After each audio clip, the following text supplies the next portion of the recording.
morning, all you minties, and welcome back to another episode of Reelz Talk with your host, the amazing Amanda, and my lovely co-host, the uncanny Omar in all his glory.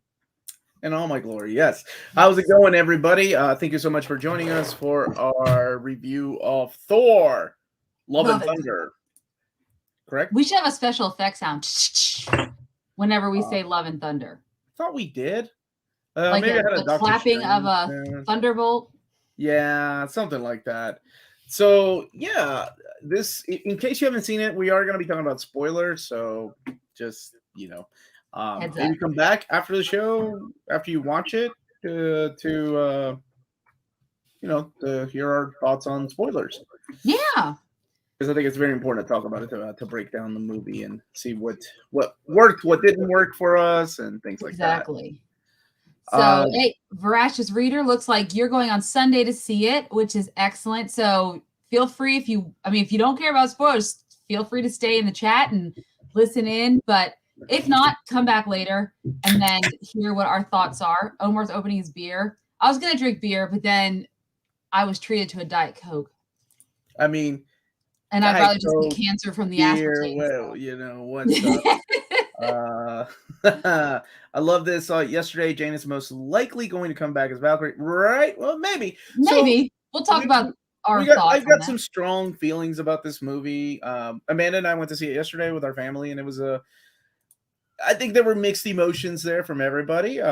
Yeah, definitely. So let me start the ticker here just to make sure anybody stumbles in and accidentally. So quickly, let's go over some of the major players. So Thor: Love and Thunder was returning director Taika Waititi coming back for his second outing, who apparently also, we all know he's directing Star Wars movies coming up and didn't know that Natalie Portman or forgot that she was in them because he asked her to be in his films.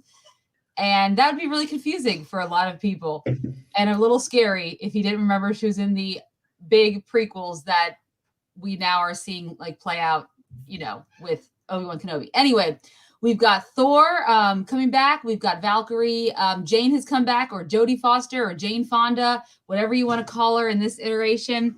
But she's also coming back as Mighty Thor, and we'll talk about, her turn as Mighty Thor in this story. Korg's playing a much bigger role in this film than he did the last one, I would argue to say. He's more of a sidekick than just a, passing comic relief in like he was in Ragnarok. Gorr the God Butcher, played by Christian Bale. So he's taking a turn as a villain in a superhero film instead of the actual hero. Lady Sif gets to return, Jamie Alexander, minus an arm, which is really interesting. And then we also get Arm Zeus. Could be in Valhalla in Thor 5, though. What, she gets her arm is in Valhalla? Probably. Her arm could be in Valhalla in Thor 5. If Taika Waititi directs it, yes, it will be. And it'll be flopping around and it'll be a gag that will probably be, reiterated throughout the entire film. Yes, and then we also have the return of the Guardians of the Galaxy minus Gamora, of course. And that was a brief, about, I don't know, 7-10 minutes of the film. Yeah. Had the Guardians at the beginning where we see, because we last saw them take off, right? As Guardians of the Galaxy. Yes. Omar, did you realize Terrence Howard's father killed a man when he was a child while they were waiting in line for Santa? Look it up. No, but thank you for that interesting. Does that change your opinion of him being what's his name? Now I don't even know how to react to that. Thank you.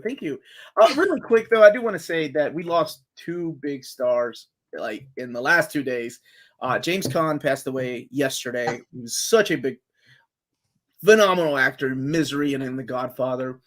And then today it was Tony Sirico passed away and told the best joke in The Sopranos. I love that guy. Tommy was one of my favorite characters in The Sopranos, and he passed away today, 79 years old. And I think James Caan was like 82, I believe. Yeah. Just great. James Caan was in Godfather, right? Yeah. He was the guy that Coppola did not want in Godfather. Exactly. He wasn't Italian enough. And I'm so glad I watched The Offer. It has informed me on so many levels. But I just wanted to bring that up. Those two guys were great actors, and we lost them back to back. Man, 2020. I don't know. I'm not Yeah. even gonna say it. Okay. So Thor: So Love and Thunder. Thor: Love and Thunder. Let's go ahead and talk about this movie. We'll break down what happened in it, give our thoughts as let's give our thoughts as we talk about these Talk scenes. about it. Yeah. So Yeah. the And movie everybody can join in. Looks like the chat is very diverse right now. very active right now. I think whether they like it or not, it's gonna be interesting to see where this goes. Well, so We I've talked a noticed little bit about it yesterday, you and I, but we didn't We really did. give our final thoughts, right? My husband gave his final thoughts and a rating, but we did His not. was like quick. All right, He was right there. let's go ahead. But yeah, so Thor: Love and Thunder loosely follows the storylines we see in Jason Aaron's Thor run and Mighty Thor run, right? Mhm. And I say loosely because there's elements missing, obviously, and that obviously par for the course because we have to fit it within the Marvel Cinematic Universe and whatever big overall arching story that Kevin Feige promises is we will see like chart develop by the end of this phase, and we're getting to the end of phase 4. So let's see what happens from there. So the movie opens up with Gorr the God Butcher. He is obviously a devout religious follower of a god that has basically forsaken him and his entire race. He and his daughter, who fun fact guys, is actually played by Chris Hemsworth's daughter, India Rose Hemsworth. So if you're wondering why they had such great chemistry, that's because it's his actual daughter. Oh, okay. Yeah, I looked it up and we have a picture if you want to show it, but that is her. And yeah, so his daughter is I'm in charge daughter of ends up yep, there she is, but younger, but same thing. So his daughter ends up dying of dehydration and starvation. And as he buries her and he's about to, of course, die as well, he sees an oasis. He goes to the oasis, replenishes himself, and finds a god who basically just is really nasty to him, tells him he doesn't care about him, his followers, or what happened to him. And he happened to also be at the time, you see, was it Null or was it a different person that had the Necro sword in this film? All right, so yeah, let's talk about that because I think in this particular, within the realm of the comics, the idea behind Gorr getting his power was because of the symbiote, right? Like the symbiote got Null. So I don't think they're going to do that within the movie. So they changed it to something called just the Necro sword, which did have aspects of a symbiote when he was releasing those creatures. And it could, and it, taking over him, the black takes him over. Black taking over him. I will say this, talking about this particular scene. This scene right here kind of sets up the tone of the movie, where you have Christian Bale acting his ass out, like, losing his daughter, going through something horrible, and just like in tears and begging a god, for the life of his daughter. And then we have this other actor, I don't know who it is, that played the god. I think he's a New Zealand actor, I believe. Okay, kind of laugh it off. And that's really what a Taika Waititi movie is like, right? Like you have a serious tone to the movie, and then you have this weird comedic thing that's going on. Mm-hmm. And I will say it works sometimes, but man, sometimes it just doesn't. Yeah. I feel like a lot of that has to do with the editing, but we will get there. But that is really the tone and the setup for the movie. You have somebody acting their ass out and then somebody like kind of like laughing things off, like not. It's almost like they're not even in the same type of movie. It's a clash of tones is what you'll see throughout the film. There's a more serious tone, but then it's immediately followed by a less serious tone. And the best example that I'll show you here in a second is, so obviously Gorr sees the Necro sword. He's upset because this god is basically just attacking him. So he takes up the sword, kills the god, and decides to lay waste to gods all over and get his vengeance because he believes gods do not care about us and have forsaken us, and there's no point to them anymore. Which is a really interesting argument that we don't see a lot of later on, that theological, argument about what is a god's purpose and are they relevant anymore? And that is a really interesting premise that just because we're so focused on jokes, you kind of don't really get to see that play out. I mean, it honestly speaks volumes to the idea of religion and what it means. Yeah. And do we really need it?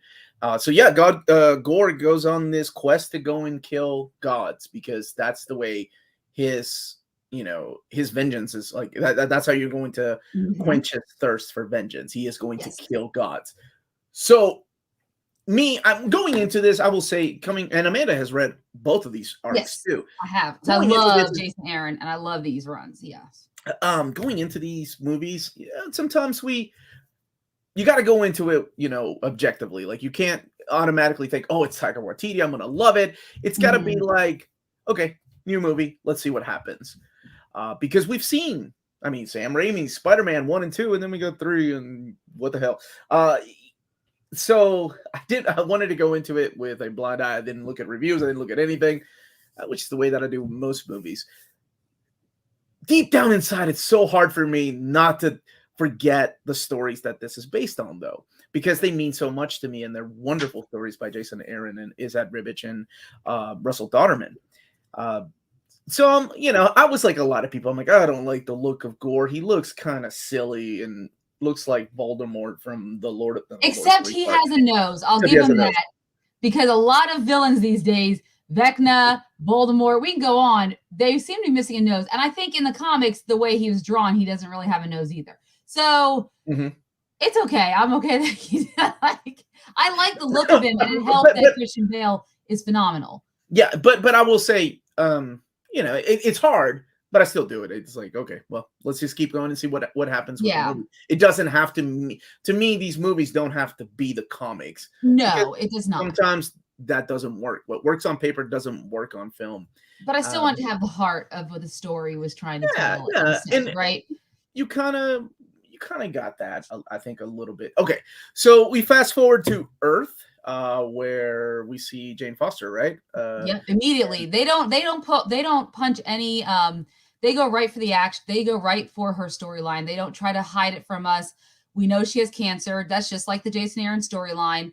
And we get a cameo from Darcy in there, which I still don't know where this falls in the timeline of WandaVision and all that. But she's there with her, trying to help her through her cancer. But of course, Jane is always, she's a scientist first and foremost. She's doing her own research, even while she's going through chemo. And Mjolnir calls to her, and she ends up going to New Asgard. And we see her near the shards, which, of course, if everyone wondered what happened to them, they had enshrined them. New Asgard's now like Disneyland, but for like Viking, like gods. Yeah. And everyone comes and visits. We get playful cameos by the Asgard acting troupe. They add Melissa McCarthy as Hela in the mix. But we still get Sam Neill. Maybe a better role. The actresses. I don't know if this is better than... This is better than his Dominion turn when he comes back in Jurassic World Dominion, but I haven't seen that movie yet, just the reviews. So, yeah, I agree with that. I think 100%. I agree with that 100%. We talked about that last night, and we'll get to that in a little bit. Yeah, exactly. So she ends up near the shards. They call to her, but we don't see what happens yet because, of course, we have to, kind of play catch up. Korg's telling the story of Thor and going through what's going on in Thor's life. He's telling it to some people or some kids in Asgard, and we get to where he's with the Guardians of the Galaxy. So his story with Guardians of the Galaxy ends up meeting up with the Gorr the God Butcher story, which is how the two stories start to intertwine. He is helping out a race whose god has died, and their temple is taken over by some Jim Henson furry creatures that look like I thought of the Fry Guys from Labyrinth when I saw those things. Yeah, I looked at my wife and I'm like, oh my god, it looks like the Fry Guys. Yes, and there's a lot of homage to that too, like with the other god later on we see an Omnipotent city too. Yeah. Honestly, there was less Marvel little Easter eggs. I looked for Marvel Easter eggs and there weren't that many as far as the comics. So he goes on his way to destroy the bad guys, destroy the temple. He destroys the temple. He's back to looking like fit Thor. He gave up his dad bod. He got into shape. And we did get a little bit of a montage. And I will say that, holy crap, what kind of deal did Axl Rose and Disney work out to get those Guns N' Roses songs in here? I mean, they had a lot of their songs. November Rain was in there. I mean, so they used songs from like Appetite for Destruction, Use Your Illusion 1 and 2. Paradise City. Welcome to the Jungle, which is at the very beginning. So Sweet Child of Mine. That's crazy how much money they had to spend on that. Because I know Axl is he doesn't let people borrow his songs. I mean, that's a thing with Guns. Well, no longer Guns N' Roses, but what once was Guns N' Roses. Yeah. So wait a minute. I know I ain't got no damn no Guns N' Roses haters. Daniel. No, Guns N' Roses was my childhood, man. I loved it. It was also my childhood. Anyways, so yeah, so during I this think there montage, was we also 2 songs that were not Guns N' Roses in the movie is what my brother told me because he noticed. yes. So Enya's that famous Enya song Oh from when I grew yeah, up in the Not 90s, Stella that was Wave, in but the other there. one. Yeah, that was what is Only Time? Dio at the end credits. That's what it was. Yes. Yes. And then of course I had Sierra Goodies. That was my time. And Family Affair by Mary J. Blige. Yeah. I was very happy to see. I love that song. It is bounce and jam. So that was a cute moment between Valkyrie and Mighty Thor. So yeah, so after they defeat this biker gang of Jim Henson puppets, I don't know the exact name of those people. So they give him a reward of these 2 yelling goats, which we all know from the comics. They're in the comics as well. Tooth Gnasher and Tooth Grinder is part of the Viking lore that he had these Look 2 at you, names. goats. Right of that. And they end up, causing havoc on the Guardian ship.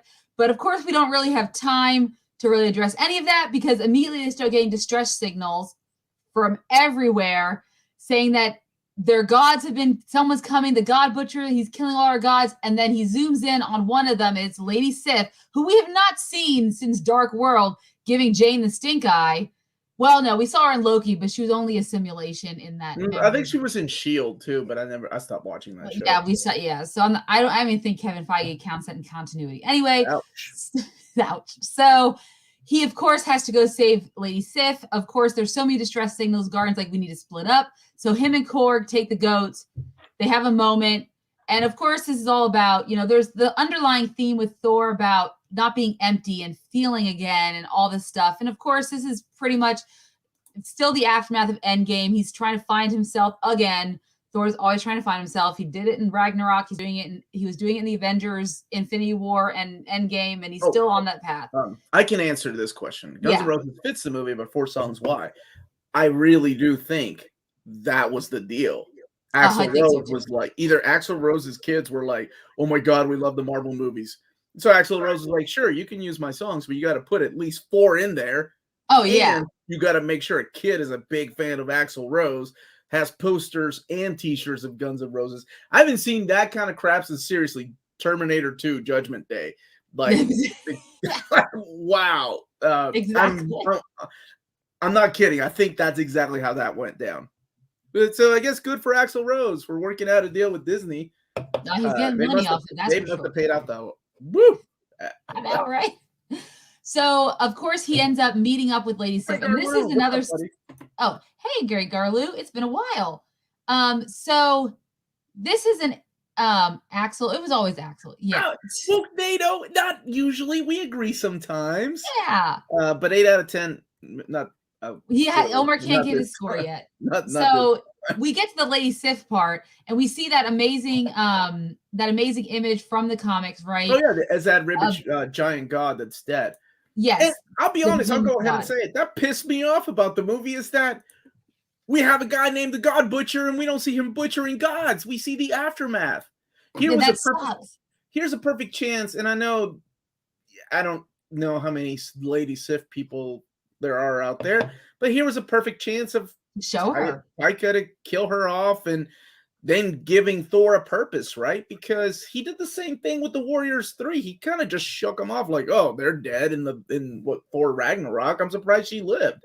Well, it's even the way. So that's what when you talk about the serious tone versus when she's laying there armless and she wants to die a death, like just let her die and go to Valhalla. He makes a joke about how you can't actually go to Valhalla unless you die in actual battle. Your arm probably went to Valhalla.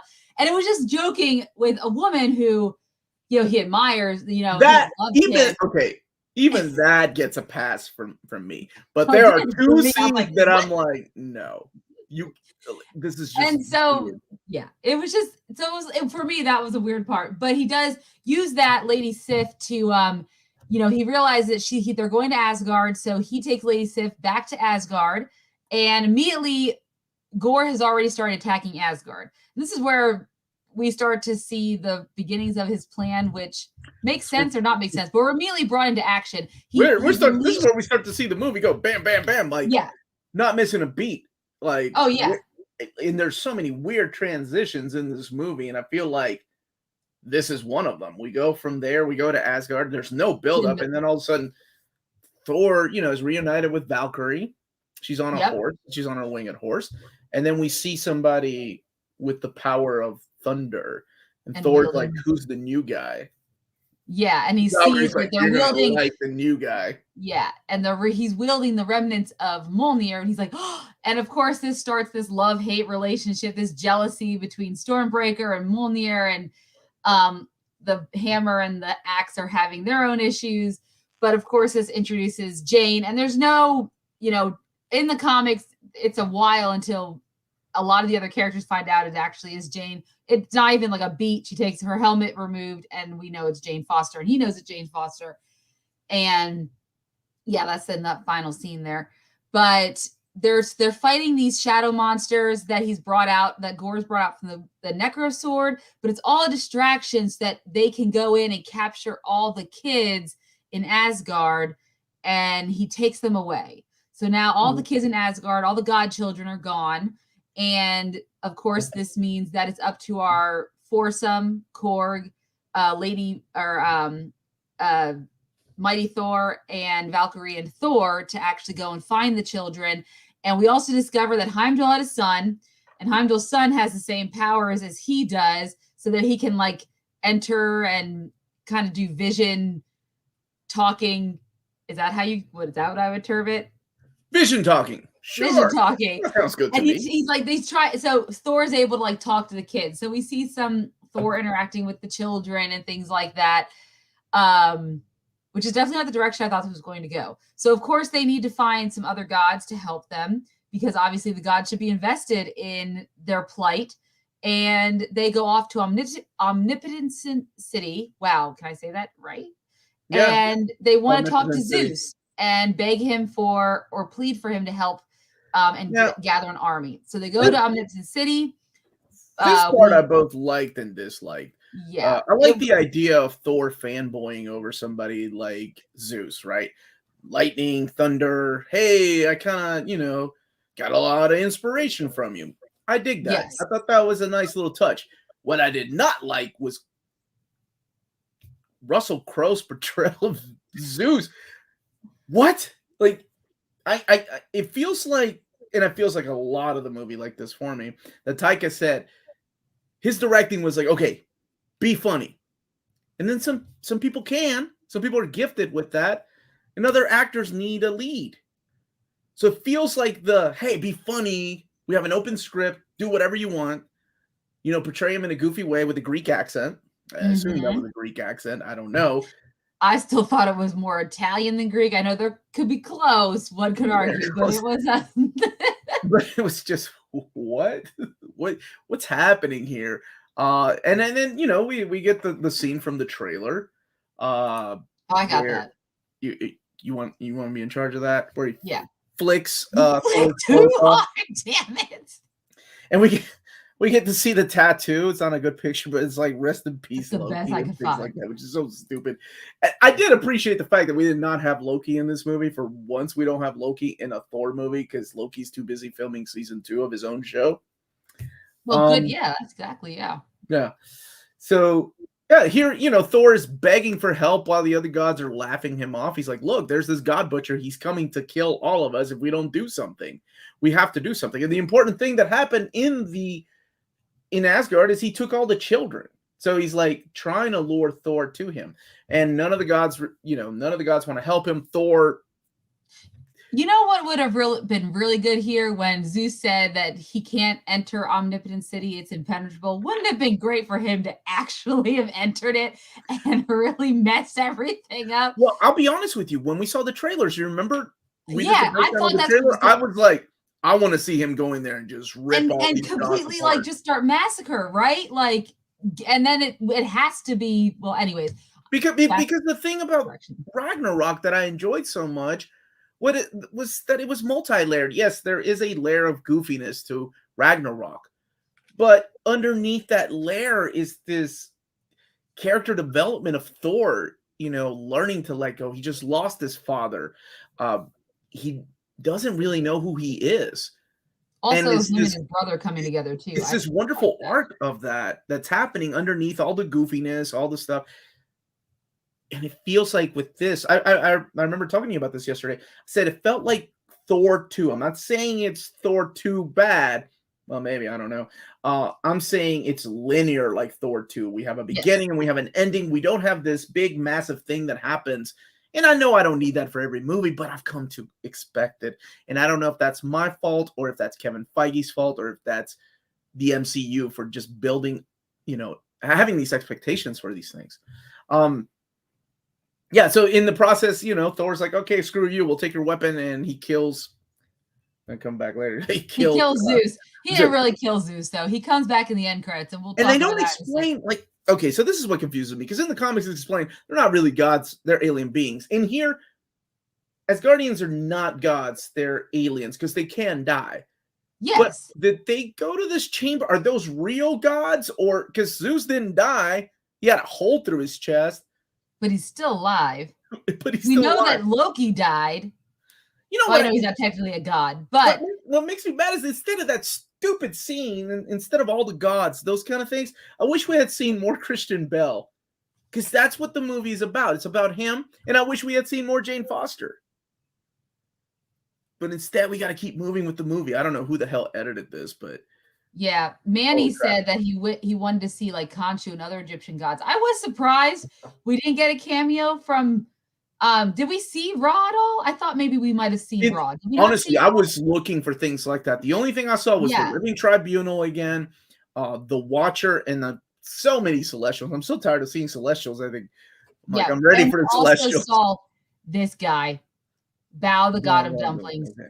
That was also, the thing. I'm assuming it's because it was a joke for Bao, the Pixar short, or is it not? Or is that a real thing? Either way, it's adorable. But that's a really cute. That was a cute scene.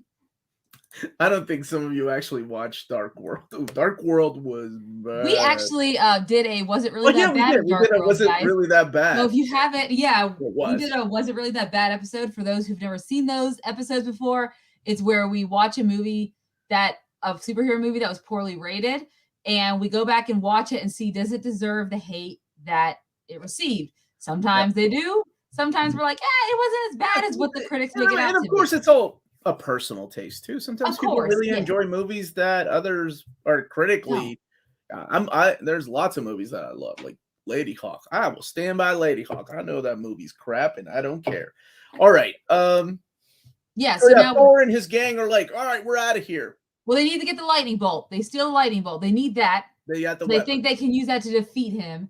And they head to where they realize he's hidden because of Astrid, Heimdall's son's visions. He's in the Shadow Realm. So they head to the Shadow Realm. And this is also where we find out where Jane finally reveals to Thor that she has cancer. She did like Dark World. I don't know how. Okay. And there's nothing wrong if you do. There's it's all. I loved Loki in the Dark World. I know you don't like Loki, but I can always use more Loki in a Thor movie. Matter of opinion. And honestly, maybe that's what this movie was missing too. Not necessarily Loki, but more team ups. Team up. Well, they play off of each other really well, and there's that element. Like he's one of the closest. I mean, Jane was a close relationship, but for all intents and purposes, it felt like they wanted to give her a proper send off. And maybe revamp her character, but she was unceremoniously gone after Dark World because she didn't want to do it. Then how do you build emotion between two characters when they've been missing for so many years? I thought it was a good start with that, with the tale of Jane and Thor that Korg was telling. I thought, okay, well, that's how you're going to do it. Montage. As long as they keep not doing things like that, but we start seeing that. But the movie moves so fast that we didn't get enough of that. There wasn't enough interaction. There wasn't enough there for me to be like, man, I really did miss Jane. She was cool. Yep, that's true. So the characters move on. Korg is now a face because apparently he can be broken and still live. So all that he really needs is just his face. He tells Valkyrie about how his people reproduce, which is really interesting. It's about a volcano and holding hands. Okay. Uh, It's Jane cute. and Thor have a moment about being shitty to each other, and he's like, "I Yep. want to be shitty," I want to, because he I has a wanna hard feel time. shitty. Like for a guy that's been around, I don't know. I Thousands of mean, in years. the MCU is thousands of years. Okay, and thousands of years, he can't put his words when it comes to love and express himself. So they have a moment, and this is what bothered me. Is when she says, "I have cancer," Yes. and he's like, "What?" And she's like, "No, I didn't say that." I thought that was so weird because it is it's a it's such an it's a big moment to reveal your weakness to somebody that was so important to you at one time. And I thought it was kind of taken from that scene. What could have been a really good scene was taken when she was trying to tell jokes, and I don't know if that was the directing or the script, but something just didn't click well with me when that was done. I thought it was done, I don't want to say in poor taste, it didn't work with me. I don't think anybody in the theater laughed at that interaction whenever she was saying those things, like she was trying to play it off. No, I don't have. Did I say cancer? So I can't remember exactly how it went down, but I just remember the Yeah. entire theater was quiet, and I don't think that was the reaction that the director was going for.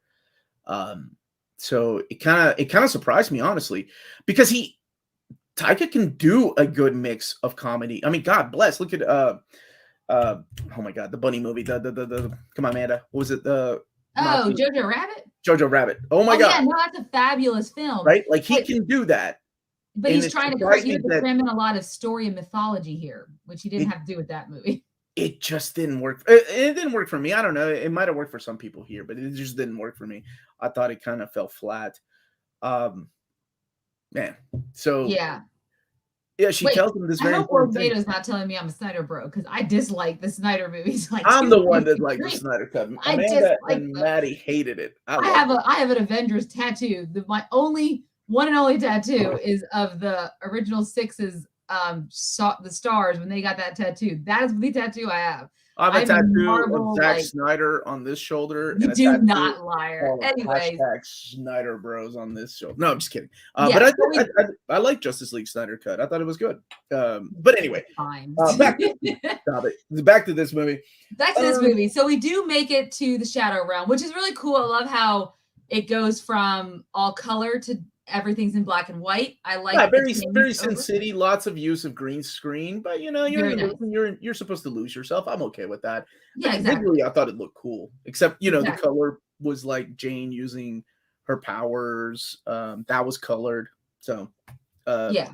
but everything else was black and white. So they, Gorr lures him to this place, and this is where I thought he was going to kill one of the characters, and Valkyrie was going to go here. Me too. I thought that Um, shit. but he uses his tentacles to kind of hold them together, and the key to opening up eternity, which in the comics eternity is a being, right? In Yes. this, apparently eternity is a place, we don't really know for sure, But that also with a being. will grant you one wish. Although that was never explained. Is it one wish or just wishes? Just a wish, I think. Okay, Wish. so you get one wish. Let's not get greedy. Why don't you wish for a million more wishes? When does anybody ask eternity? Anyway, so the key to opening up eternity is actually Stormbreaker. Go figure.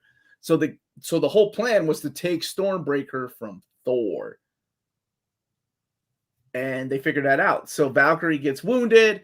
And even though just in the previous scene, she was like, I want to be with my sisters, I want to die. I'm ready to die in battle. In the following scene, she's like, yeah, I'm going to sit this one out. I don't think I'm going to help because I'm going to die if I go and help. So have fun with that, Thor.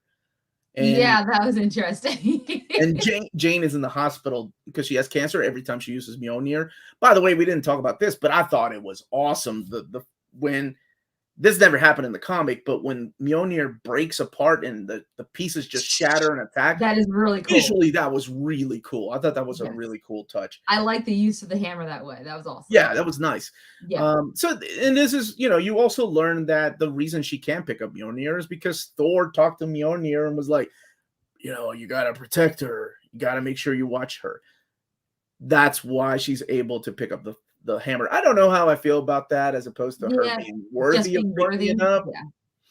But you know, MCU, we got to move on. We got to make this movie 2 hours long, which is just crazy. Because the whole like obviously he has to take them back to Asgard because Valkyrie needs to heal, and Jane, you know, he finds out from the doctors there that basically that Mjolnir is taking her life, right? It's causing her to die quicker. He tells her if she picks up that hammer one more time, she'll die. Yeah, which is exactly what happened in the comics. Like I think that's a nice touch.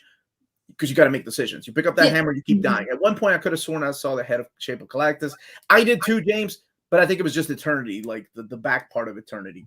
The other part that really, really bothered me about the movie is when there's this series, you know, we talked about the kidnapping of the kids, right? And Thor can project himself.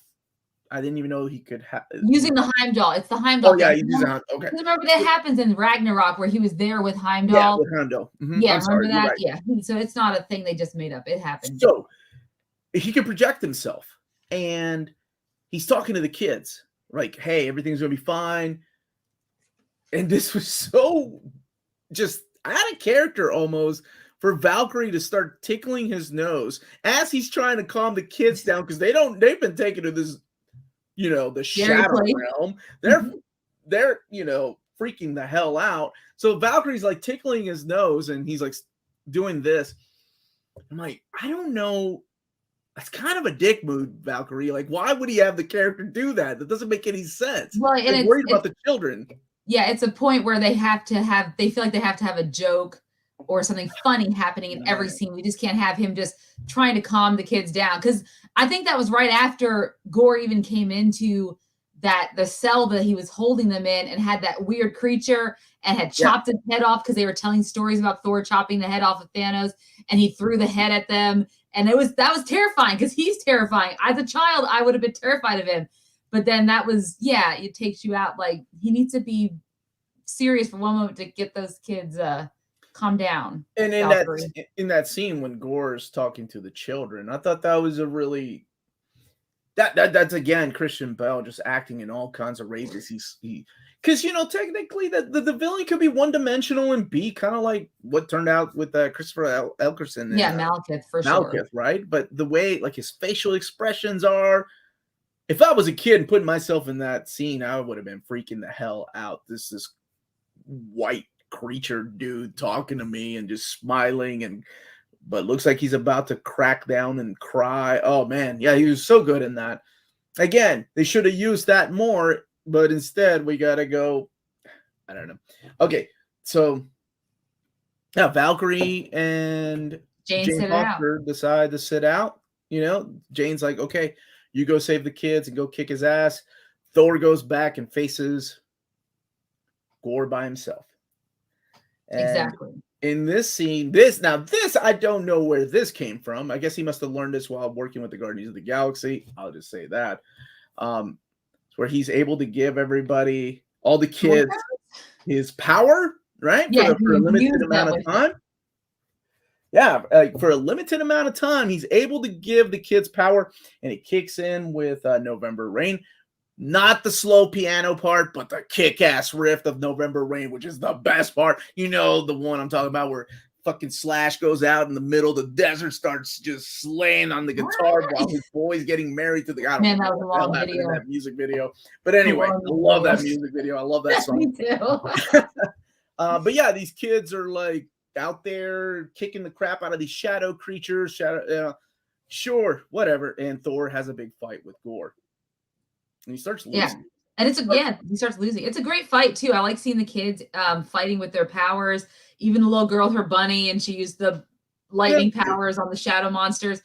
But of course, Thor is losing, and just as he's about to lose, Mjolnir comes back because Jane decided to pick up the hammer one more time. It called to her and she knew she needed to help. So she gives Gorr a proper beating and even tells her, you know, she tries her catchphrase. It was a running gag throughout the movie where she could try and come up with her own catchphrase as a superhero and had some really ridiculous ones that she was trying to use. But I like that she said, my name is Jane, or you can call me Mighty Thor. So he called her Lady Thor, right? He called her Lady Thor. I think so. Yeah. He said No, my name is Mighty Thor, or you call me Dr. Jane Foster. Or and then she said, "Eat my hammer" or something like that. Awful line. One of her catchphrases that I feel like during this particular scene again, Chris Hemsworth is a pretty freaking funny guy.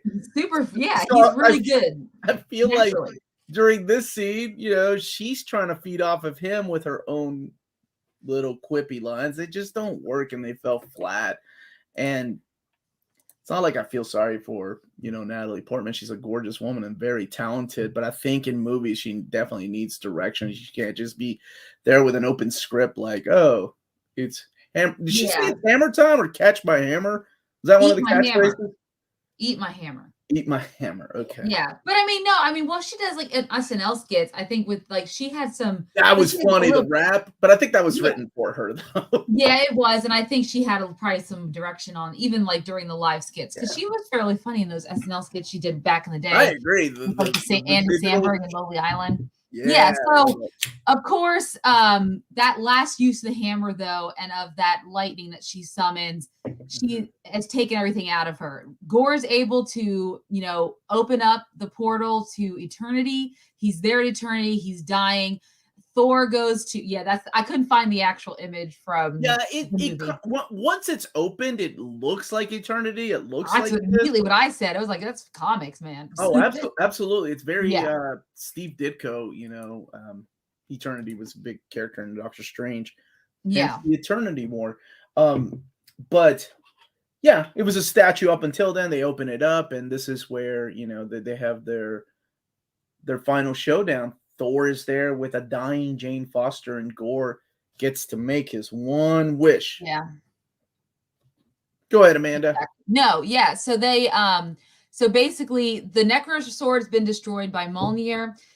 Gorr's dying. He has made it to eternity. So Thor's like, I'm not going to stop you anymore. I can't. I'm going to spend my last moments with her because she's also dying, Jane. And this is probably one of the most emotional scenes. This in the beginning, to me, are one of the most emotional scenes of the film.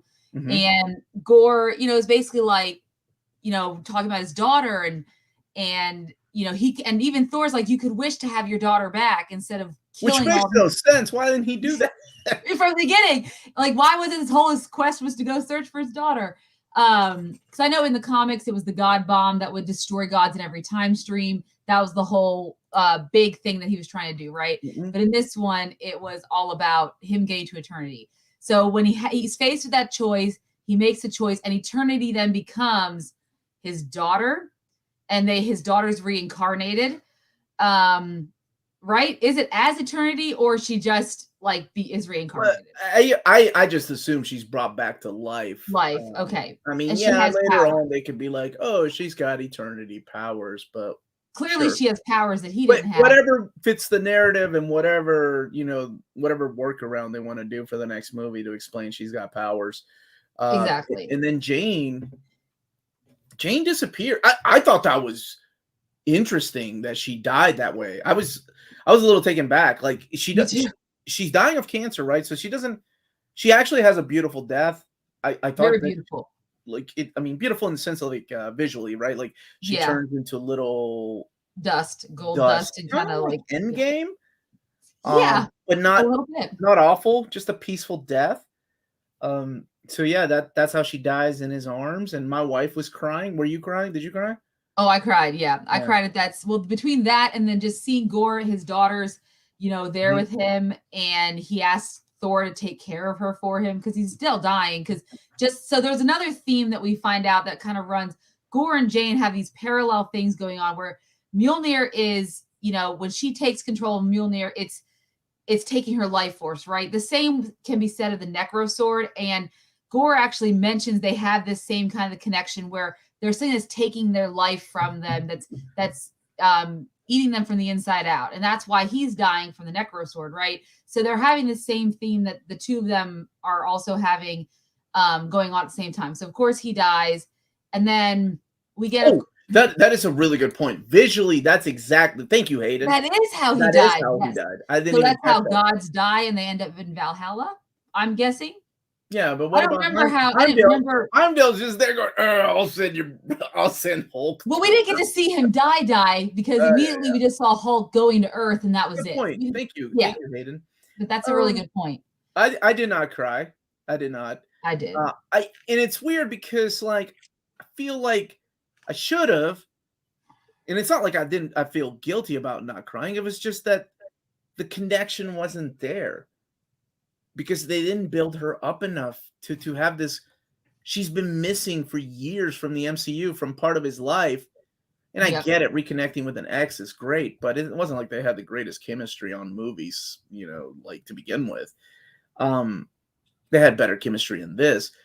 But when she comes back, it seems like all of that was put in back, like stored in the back so we could go ahead and tell jokes and keep moving with the plot instead of building that relationship between Thor and Jane to get to that point of like when she dies, you feel it, right? You're like, oh shit, man, I don't want Jane to die. She was a great character. But instead, for me, I was like, oh, that sucks. But oh well, I mean, Thor's got a daughter now. And it's weird. And I don't feel like it's not like I said, it's not like I feel guilty for feeling that way. It's just that that's the way the movie made it seem to me. Exactly. Because in the comics, it was rough. Like she looks rough. She is skinny. Yeah. She looks like she is dying of cancer. In this, what I meant, like visually, she got amazing. A beautiful death, like with the floating little things. But anyway, yeah. So then the movie wraps up with another Korg story talking about Thor, and we kind of get a montage of where everyone ends up, right? So Valkyrie, who in the movie we kind of get a sense she was getting tired of just the everyday ruling stuff, so she opens up a training academy, I'm assuming, for the kids, and we get to see Lady Sif training with Heimdall's son with one arm. So luckily she healed up. Valkyrie's also there teaching the kids as well. Korg has went ahead and made a baby with Dwayne. I don't know where Dwayne came from. I thought Korg's like universe was destroyed, but I don't remember I have to go back and remember what maybe they weren't. I just had thought they were. But maybe the Cronins were still there. I don't think so. I think he was just caught. He was just caught. Well, I did like the Cronin God during the Omnipotent. I like that Dwayne has a mustache. It's a nice touch on. Exactly. How did the Rocks get mustaches is my question. Can they grow hair? I don't mind humor like that, right? Like by the end of the movie, we need humor like that to lighten up the mood. We just lost a character. I think it was just put into some weird places, like comedy all over here. And then the final thing we get is Thor. Thor has taken Gorr's daughter, named Love, I guess. Okay, I was gonna say I hate myself for this, but I actually like the stupid freaking thing at the very end. When they both run out and they're like, well, and then Korg's like, and they're known throughout the universe as Love and Thunder. And I'm like, maybe it's because I have little girls, and I'm like, oh, you got me. I didn't want to because I thought it was too cheesy, but I'm like, all right, you got me. And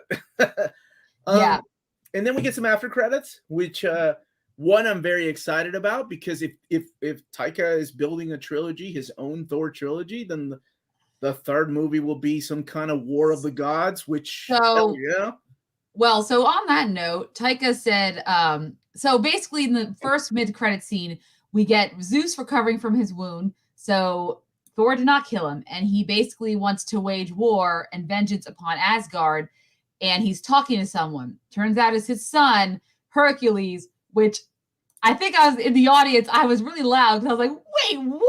Because I looked at you because I'm like, how'd you keep that secret? You bitch. I didn't know. Because I thought you knew. But it was so Hercules is being played by Brett Goldstein. Everyone knows him as he's here, he's there, he's every effing where. Roy Kent from Ted Lasso. Kent. One of my favorites. Just won an Emmy. Fantastic choice.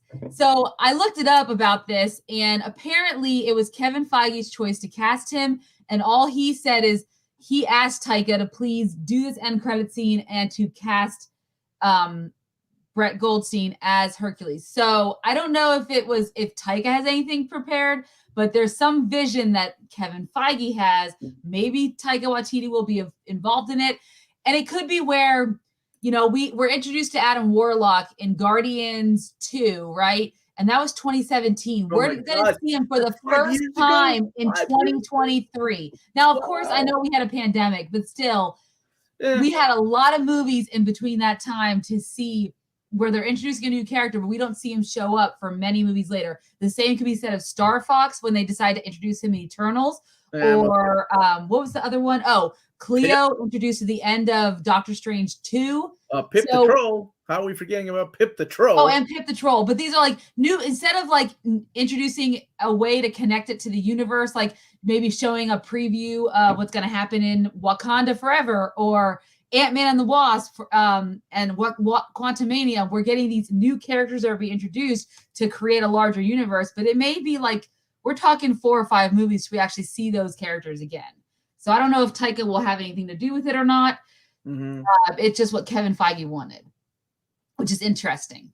Now, we do have one more end credit scene that left me going, it could have been good, but I don't know what the point of this was. And it was Heimdall opening up his arms to Jane Foster, who is coming to Valhalla. Right, which is where they go. Like, they go after they die. And it's not like, welcome to Valhalla. You died a warrior's death. You badass bitch. It was more like, hey, you want to come and hang out with us? You don't have to, but like, we're over here. This is Valhalla. Yes. Natalie Portman doesn't really answer. It's just the look on her face like, I don't know how I feel about that. It was so weird. It was like, that's the one scene that could have been really pretty. Like, oh my God, you chose others over yourself, right? Like here's your reward. And they still could have thrown in some jokes. It was just really strange. I don't know. How do you feel about that? Yeah, a lot of people in chat are like, it opens up that door for Valkyrie. I agree. There's a chance she'll come back as a Valkyrie. We've already seen now several afterlives, right? Oh my God, my wife. Did you just actually mean Melanie? She died after the battle. Thor even explained that earlier. Shut up! Don't correct me. Yeah, I don't know, but did you like that part? I liked it. I'm just interested to see why we would do that, and if it's just a one-off, like welcoming, so we know she's going to a wonderful place, or if that is going to be a teasing at she'll return in later films, because we saw from Moon Knight it is possible return from the afterlife, right? Black Panther, we know that as well. So there are possibilities for her to return. Would that mean that maybe Heimdall can return? Like, is Idris Elba going to come back? No, we can't cheapen the death of these characters. Well, it happens in the comics all the time. We all know that no one ever dies except for Iron Man in the actor. Yeah. I'm saying she shouldn't have gone to Valhalla because she died after the battle. He did mention that to Sif, right? Yeah, maybe he was just talking to Sif, though. Maybe this is extra special. Because it's the whisper. Okay, so that's the thing that I did. I like when that I said too. I like Love and Thunder.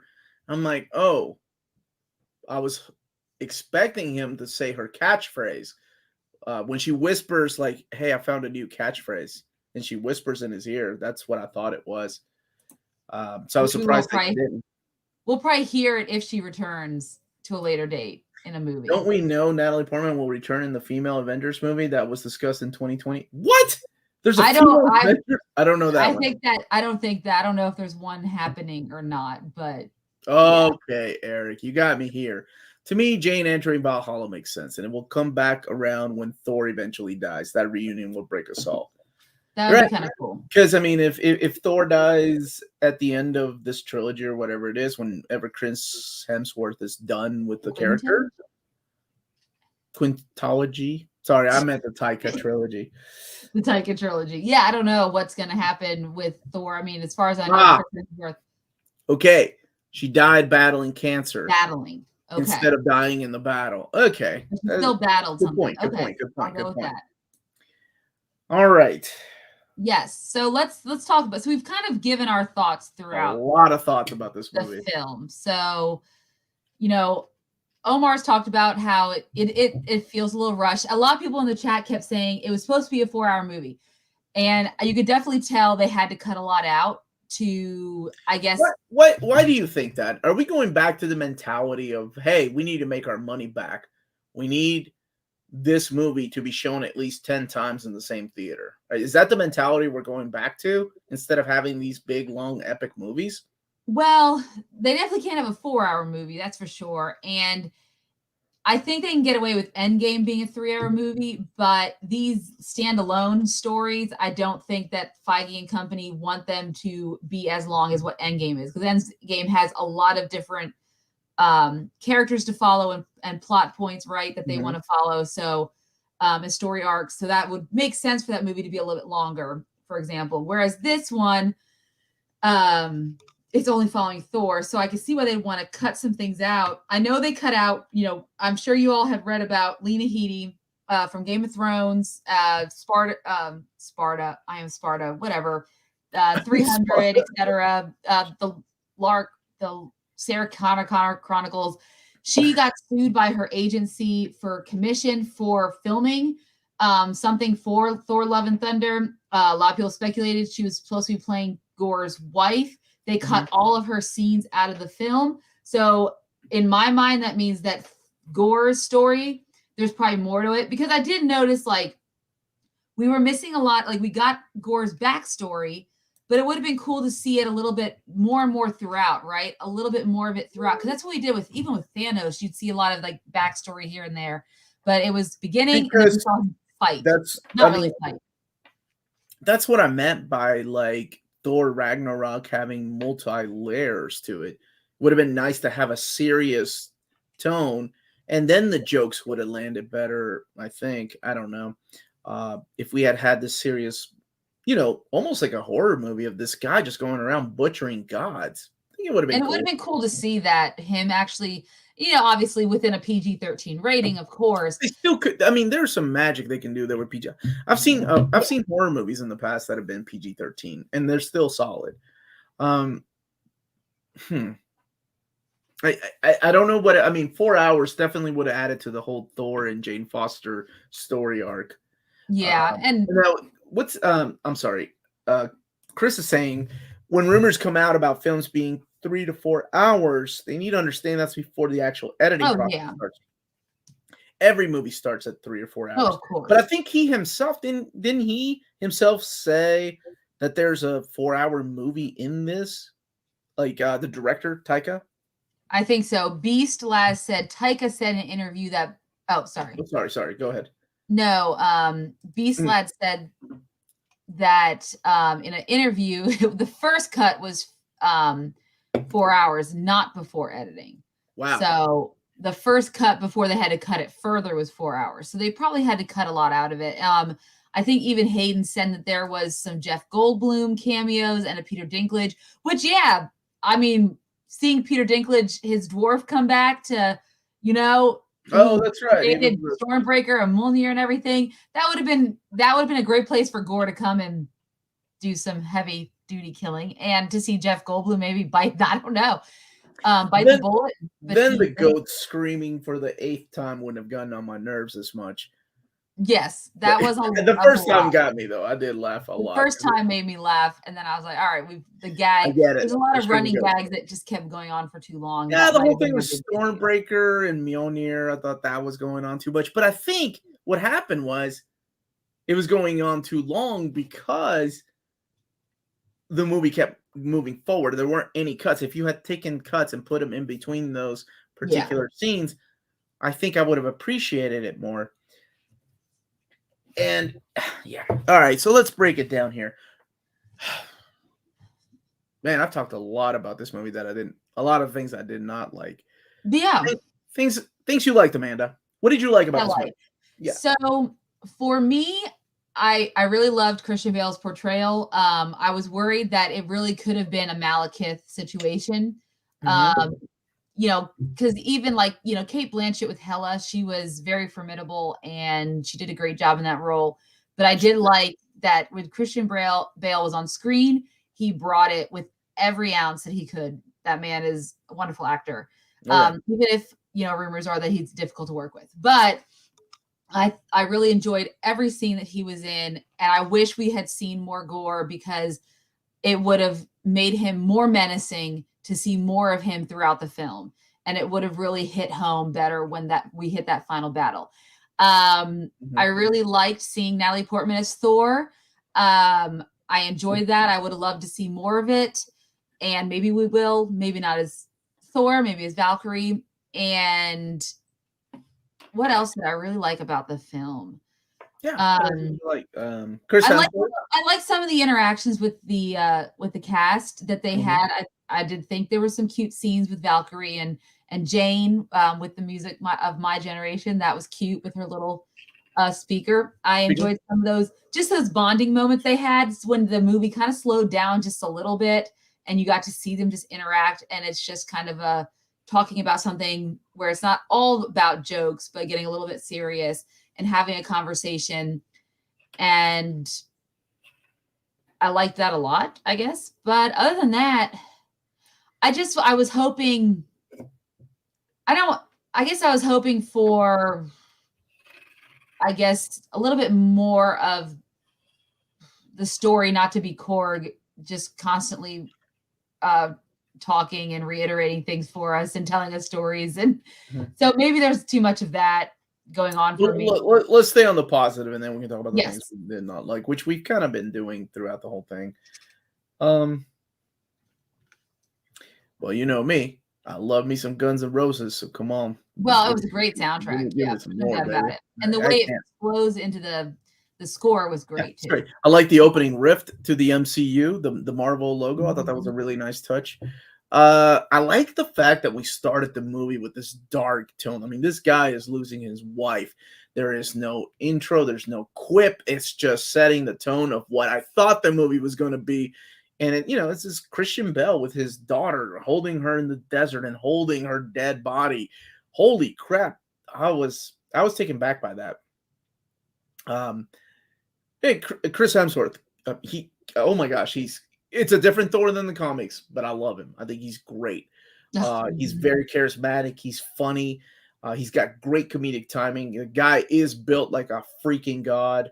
Oh, he is. I've seen him in person. He is there perfect. Oh, that's right. You met him. You guys. Yeah, and this is before he bulked up for Hulk Hogan, his biopic. He is a literal god. There's no doubt about it. Yeah. No man like that. I don't know. I think I've mentioned that before. How fair is that? That guy's super good looking, super toned, and funny. Don't F yourself. Combination. How does it happen? That's not fair. Let's see what else. Yeah, it's nice to see Korg back. It's nice to see some of the supporting cast back. I was happy to see Jane. I thought the Mjolnir special effects were great with Jane when she shot him and then became thought that was cool. And of course, Christian Bale just killed it. I thought he was great. I needed more of him in this movie. I'm trying to think of what else. Visually, I thought, it's very, very Taika. Lots of use of colors. It was nice. It was definitely a nice 80s homage. Sorry. Yeah, which kind of like Ragnarok was. I was very happy to see the Guardians with him. I really like that. The whole speech that Star-Lord gives him about finding people to feel shitty about. Nice. And I think that's what I needed for the rest of the movie, is him feeding off of other people. The Little Prince planet fight. I always think of Emperor Pilaf when I see a little planet. That was cool. Visually, that was cool. I know it's a green screen, but it still was a really cool fight scene with them fighting on that planet. And I did enjoy while I didn't like the plot point of stealing the children as a tool to get him, I think I did like when he imbued them with their powers, and watching that fight scene with them fighting the shadow monsters. Yeah, I did enjoy that. That was a good scene for me. And Jane's final fight with Gorr was awesome too. Yeah. Having Darcy back for a little bit. Oh God, I'm surprised you haven't put that GIF out yet. I was waiting for it. Oh my God, I said Darcy. That's right. Kat Dennings. Darcy. Thank you so much, Amanda, for reminding me. I summoned her. Goddess of Thunder, Darcy. All right. Now, Is that what they were called? Now it's the things that I did not enjoy. The bad comedic timing, super weird editing. The transitions were just all over the place. The jokes, a lot of the jokes fell flat, mainly because we have such a, especially with the cancer talk or the children that are scared. Really weird. Gorr was so underused. Jane Foster was underused. The relationship between Jane and Thor wasn't, for me, wasn't there. And so when she died, I was like, I feel like, this could have been great with that story that you're trying to tell. And I feel like there is a really good, powerful movie in there. It just wasn't what I saw. Yeah. And like I said, I went into it objectively. I went into it with no thoughts at all, like, about how good this is going to be. Whew. Yeah. I mean, I can't. Yeah. I guess I wanted a little more, and I didn't get it. I thought it was don't get me wrong, it's still a fun movie. It's not a bad movie. I'm not saying it's a bad movie, but it's also not a great movie. It's just it's a movie. Yeah. It's definitely a place where you have a fun time, but I think could have used, obviously it was edited, but maybe better editing to cut out so much of the comedic timing. And when I kept thinking about the plot, I was like, there could have been better ways that we could have got more Gorr interaction. If it wasn't him just capturing the children and holding them hostage, we could have eliminated a lot of him going in, like, vision questing into their, like, cell and all that stuff. We could have actually seen Gorr fighting gods, because he still would have led Thor to him if he was killing gods, because Thor still would have went after him, and he still would have been closer to Stormbreaker. So I thought that was a very weak plot point to use as a plot point, for example. And why not just have him be angry at gods? Why is that not reason enough to kill gods instead of being, manipulated by this darkness that is the Necro Sword? We've already seen that in WandaVision, or I'm sorry, not WandaVision, Doctor Strange and the Multitude of Madness. Oh, when Wanda was from the dark hole. Yeah, right. Exactly. Or in a lot of movies that we've watched recently. Can't we just have a bad guy that's like, oh my God, you took my daughter and you don't even feel any pity? F you. I'm killing all of you. That's what I wanted. Well, I actually thought for me, I was surprised they didn't go with the God Bomb idea, because he was wanting to kill gods in all time streams. Now, at this point, we've been introduced to a multiverse in a lot of different properties. I was really shocked that they didn't go with that storyline, because it would be about time streams and multiverses, and that would make sense to me, because we have Doctor Strange and Spider-Man and Loki and WandaVision. And I'm like, this would make sense to use that, even though you don't have to make it like the comics, but just that would make sense, because MCU seems to be going in a certain direction, which is multiverse.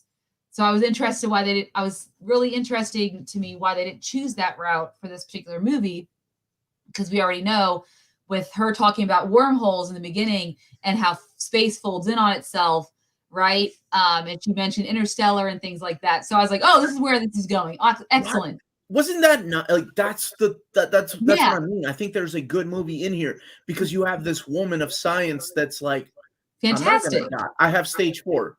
That's not the last stage of cancer. Refusing to die. I think that should have set the tone of her character. Yeah. But instead, it's hammer time, or whatever the hell she said. Yeah. All right. Moment of truth. 10 out of 10, Amanda? Probably not. What would you give this movie out of 10? Anybody watching live right now, if you've seen the movie, if you haven't seen it, you can't really rate it. It's not really fair. But yes, what would you all give this movie out of 10? Ladies first. My wife refuses to rate it out of 10. She's like, I don't do ratings anymore. She just I would give it a 6.5 out of 10. 6.5 out of 10. Yeah. Okay. I cannot remember. We did a Was It Really That Good with Thor Ragnarok. Shoot, let me check to see if I have my notes from that.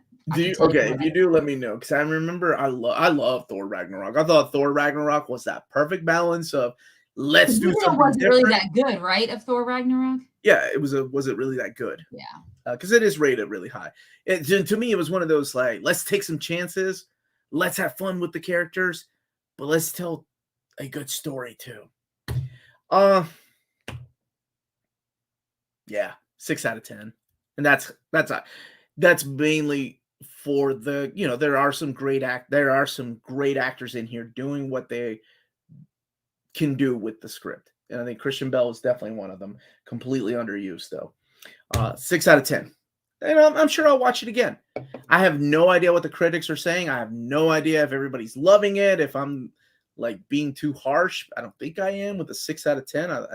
It's definitely been a mixed bag. And I think, and Doctor Strange had the same issue. The only film that I've seen that's come out in phase 4, right, that hasn't had Spider-Man has a mixed review, has honestly been Spider-Man No Way Home. And I think that's because they told a story first and foremost. Jokes were in there. Obviously, those characters have great, just the main cast of characters, the trio have a great relationship together, and you have amazing actors, and it was a great script, and it was just the way it was executed was well done. They just were telling like a story that was very simple and easy. 12 out of 10. I've never seen a 12 out of 10. Oh, but good for you. I'm glad you enjoyed it. Good for you. Half a dozen out of 10. Yeah, so it's a baker's dozen? I wonder if it's because all these movies were not supposed to come out this quickly, right? But because of the pandemic, a lot of things got pushed back. And so is it because we're having Marvel fatigue? Not only are we getting all the Disney shows, but then we're also getting all the movies, and it's very quickly coming out a lot, like, too much of a good thing maybe is what's happening. And they have to put everything out because everything was pushed back because of what happened in the previous 2 years. So that could be affecting it too. Or it's just that maybe they're not really sure where they're going. And what the problem is, Kevin Feige has set up Marvel fans to expect that movies will have some connection to a greater overarching story. And I think a lot of people are starting to get a little frustrated because they're not seeing that. I know it's going to make sense, but a lot of people don't see it right away or right now. And I think that's also playing a part because the stories are kind of in their own thing. And it seems to be like they're trying to tell a lot of too much story, but in not enough time to tell it. Yeah, that happened with Doctor Strange too, as well, where there could have been a little bit more there, I think. And we still, again, it was edited strangely. Honestly, to me, you know how I feel about when people say superhero fatigue. I always go back to things like Ant-Man and Wasp. Ant-Man and Wasp, to me, is the embodiment of, people are watching our movies. Let's just make a movie and people will still watch it. This, to me, still feels like it was better than that. At least the effort was there to make a good movie out of this. It was and I know people like Ant-Man and Wasp. I just have a lot of issues with that movie. That to me is like not even trying. God Butcher and Jane. What's up, Philip? How you doing, brother? God Butcher and Jane Foster so deserve their own movies. She does, Joey, thank you so much for always the positive talk. Yes, thank you, Joey. We need a Christian Bale cut. But someone else said in here that it's not fatigue, that it's just we want thought-provoking stories.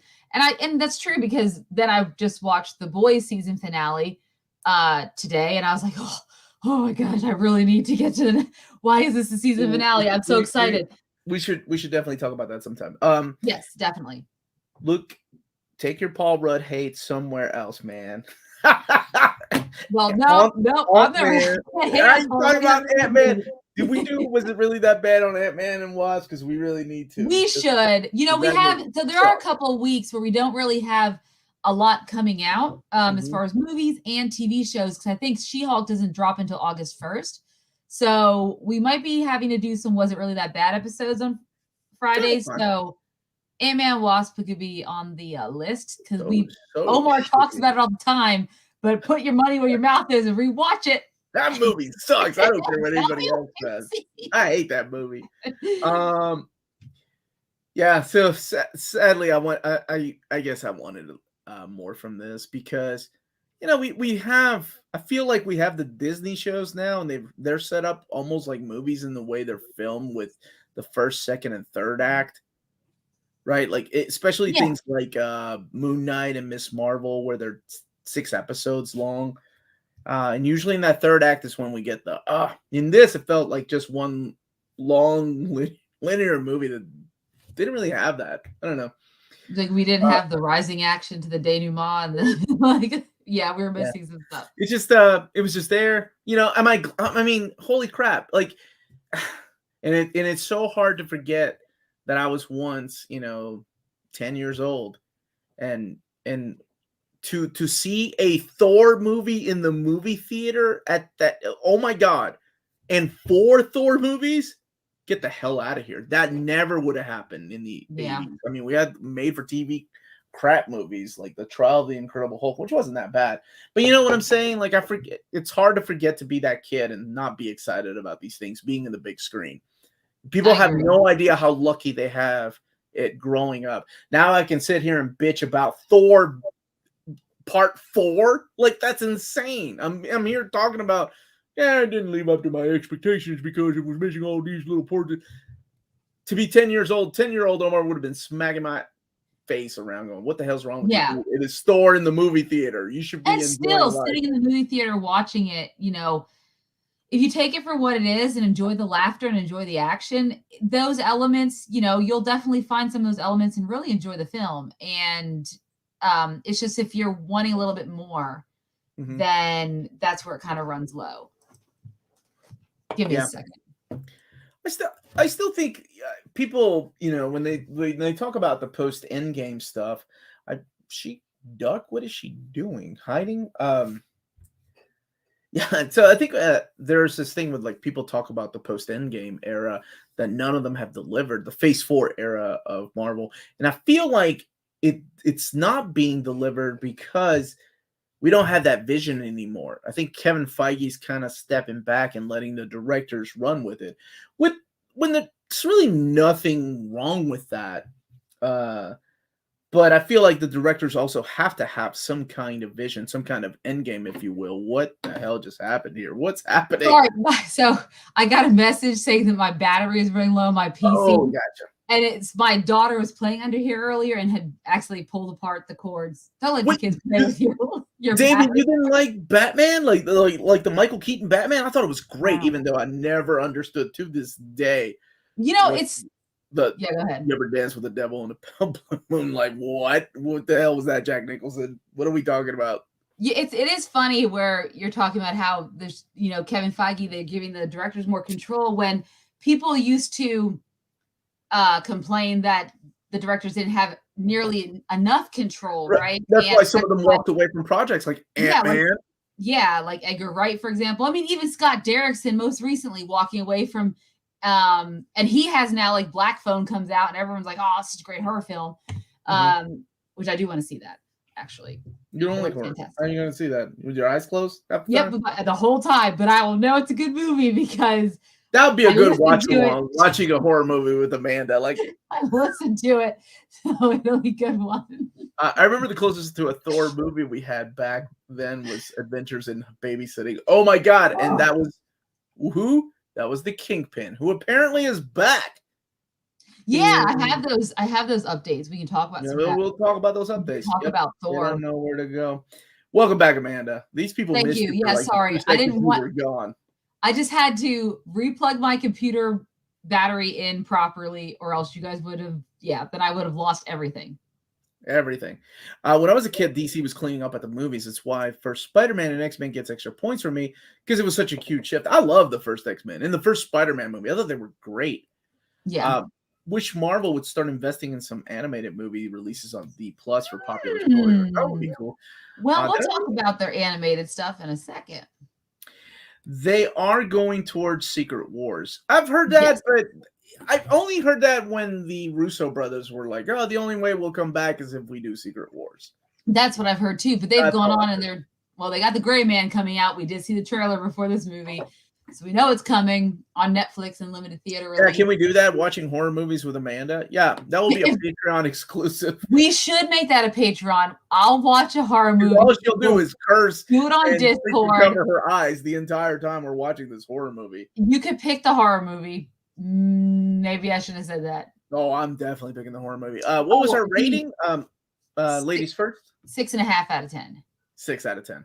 Yeah. I wish Batman the Animated Series was more like the comic back in the day. I wanted to see Nightfall in animated form. No one else shares that thought except my father and my uncle. I think you're right. I think Batman the Animated Series was perfect the way it was. Yeah.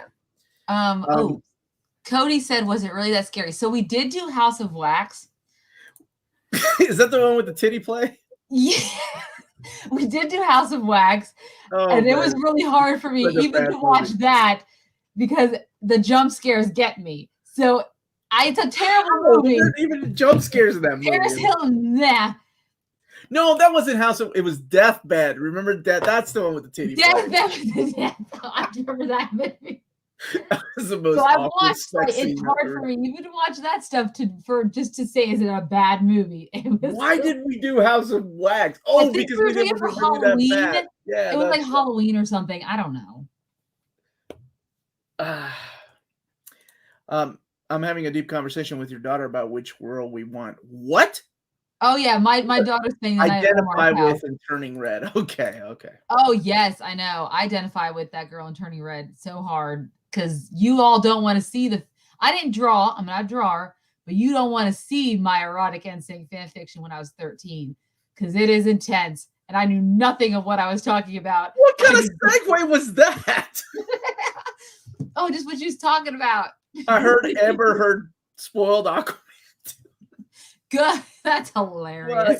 She's got to make that money somehow, I guess. Russo brothers did say they are open to return to Marvel for what? For an X-Men movie? I think they're just open to return if it's the right movie, they will return. That they can do a good treatment for. I think that's what it would be. We need Amanda to watch the 2013 Evil Dead movie was excellent. Well, I don't mind zombie films. They're not zombies, they're deadites. Oh, sorry. I mean, but like even 28 Days Later and stuff, and they're all the sequels that they made to that movie. I still watch all that stuff. For some reason, it's like axe murderers and stuff or Paranormal Activity. It was really hard to watch it and it too. Ugh. I remember watching horror movies with you whenever I would acquire them by going overseas and yeah, we would all get together. Oh yeah, God! Oh my God, dude, you would get so mad. You start hitting me. Record. Oh my gosh, so good, so good. I can't do it.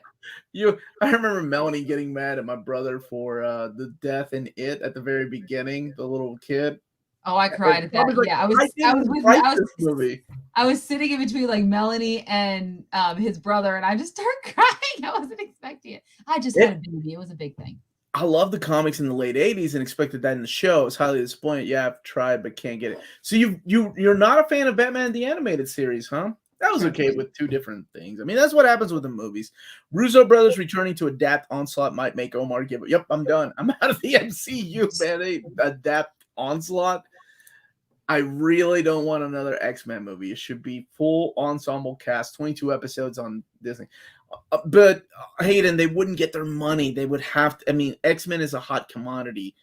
In order for that to work, you would have to have a class called or a show called First Class that leads into a movie. Yeah, that would be the only way that would work. Honestly, it's too big. Who's worse, Homelander or Ezra Miller? Homelander in the comics is still one of the worst characters I've ever read. In the show, you just can't do the same things because no, but he's still pretty bad. Yeah, but he's not eating babies bad. No, that's true. He's just sucking, he's just sucking on a Comic cow's udder. Homelander is a lot worse than the TV show Homelander. I love the boys. I'm just like, he's not there like, wait, eating away at babies. Like, it's a big difference. I don't like X-Men or the Fantastic Four. Even reading as a kid, I thought they were lame. Ouch. That hurts. That hurts, but that's okay. Yeah, no, I tried, but I only like Mask of the Phantasm. Mask of the Phantasm was a good movie, man. You're right. Mm-hmm. Amanda, are you going to take your daughter to see Lyle Crocodile movie? What is Lyle Crocodile movie? What is that? I don't know. I have not seen the trailer, so I will have to watch it and then determine if I'm going to take my daughter to it. I don't get to take my kids to a lot of movies. It's because we don't have really the time. It's so much easier just to wait and let her watch it on streaming. Did you just say eating babies as in human babies? Oh, yes. You go read The Boys, dude. Like, it's a lot worse than what you think the TV show is. The TV show is pretty bad. And the TV show is bad, but just saying there are things you can't do in the TV show. You're lame. That's you are my sex tape. Anyway. I've got a horror movie for Amanda, Mad Love, 1935 with Peter Lorre, Francis Drake, and Colin Clive. It's crazy, weird, and amazing. It's only 68 minutes long. I don't think I've seen that one, Great Garlu. Not related, but when can we expect the next batch of Omni announcements? Omni announcements, there'll be a little bit. Masterworks announcements coming soon. Thought Justice League was lame, and I love Spider-Man and his amazing friends every Saturday morning. Okay. What are the news we got, Amanda? What do we got? All right. So a lot of Marvel news. So we'll start with all that stuff. We could talk about Ezra Miller, but let's just say they just keep doing stuff. So we don't know what Warner Brothers will decide. Maybe they'll announce it at Comic-Con. Oh, yeah. So Marvel Studios has announced a surprise animation panel at Comic-Con this year. So we know Marvel's returning to San Diego Comic-Con, where I expect they will have some big announcements. We'll probably see some trailers for like Wakanda Forever and things like that we have. Oh, you said Wakanda Forever. I don't know. I did not say that. So they are going to be doing an animation panel, and they're going to be talking about like X-Men 97, Marvel Zombies, What If Season 2. So we are going to see the animated series. It's morbid time, baby. Exactly. And they said they have some multiple special guests who are being teased for this panel as well. So I expect that we're going to see some special announcements about some of these upcoming animated series. I know, Omar, are you excited for X-Men 97? Because you've watched that. I remember I watched X-Men 97 when I was a young child in elementary school. I remember watching that before I'd go on the bus. Nobody's here to age themselves. You don't have to throw in the fact that you were in elementary school. I just to give you to set the scene. To set the scene, okay, yeah. I did watch it. I was in school of some sorts, and it was in the past. We'll just leave it at that. Am I excited for it? Yeah. As long as it's hand-drawn animation, I don't want any of that what-if stuff. I was not a fan of the what-if animation. Well, we're getting a season 2 of that, so we'll probably get more of it. Oh, yay. What else is new? I saw that Charlie Cox and what's his name are returning for their... Vincent D'Onofrio. Yep. So Echo, we all know Echo is coming out on Disney Plus soon. It's the series based off the character that was introduced in the Hawkeye Christmas special miniseries. That's why I'm calling it. But she's going to be having her own series. And of course, we already know she's tied to Vincent D'Onofrio from the Hawkeye episodes. So we know he'll be returning. And then it's been confirmed that Charlie Cox. A lot of people are also reporting that Jessica Jones might be returning as well. I don't know if Kristen Ritter will be reprising her, but there's a good chance that'll be the case if she does indeed return alongside Charlie Cox. What about Iron Fist? No one cares. There would be like that. There's no mention of him. Luke Cage as well. There's no mention of him or the Punisher being reintroduced, but yeah, definitely not Iron Fist. I'd be surprised. I'll be honest with you. That news has now got me excited about watching Echo. Because agreed. Echo in the comics, sure. Cool. Can she carry her own comic? Obviously not. She's had miniseries and they never really work. I think she's an interesting character. I don't know if she could carry a show, but I'm in, man. You throw Charlie Cox in there and classic Kingpin. And I'm sorry, you said Jessica Jones? It's rumored that they might be having her in it. So it's almost like bring back the Punisher. That's what I want to see. I want to see the Yeah. dude that played the Punisher. What's his face? John Barenthal, I like him. Guy killed it. Yeah, he's a great actor. And it Guy's and it an could, awesome actor. It could be that they're using this as a backdoor of a Defenders type of scenario, right? Or a backdoor Daredevil movie, if you will, or TV show. They could be using Echo in that respects. Instead of just creating an entirely new Daredevil, this could be a tease of what we could get later on. Because now that Disney Plus has established changing those profiles for young folks like my kids and then older folks like myself, they can now put on that Daredevil content, that Punisher content that they didn't have before. Okay. Immortal Ibsy, no joke. That I saw a mock-up of the Punisher armor from Armor, like in an Armor Wars style. I was like, damn, that would be really cool to see him come back in something like that. Honestly. Yeah. So, I mean, that gets me excited, right? You bring back two legacy characters, if you will, from the Netflix series, which to me is still some of the best. That's like the best Marvel show they've ever put out was the Daredevil. Season 1 and 3 were phenomenal. Yeah. Season 2, like I said, I like the Punisher half, the Elektra part.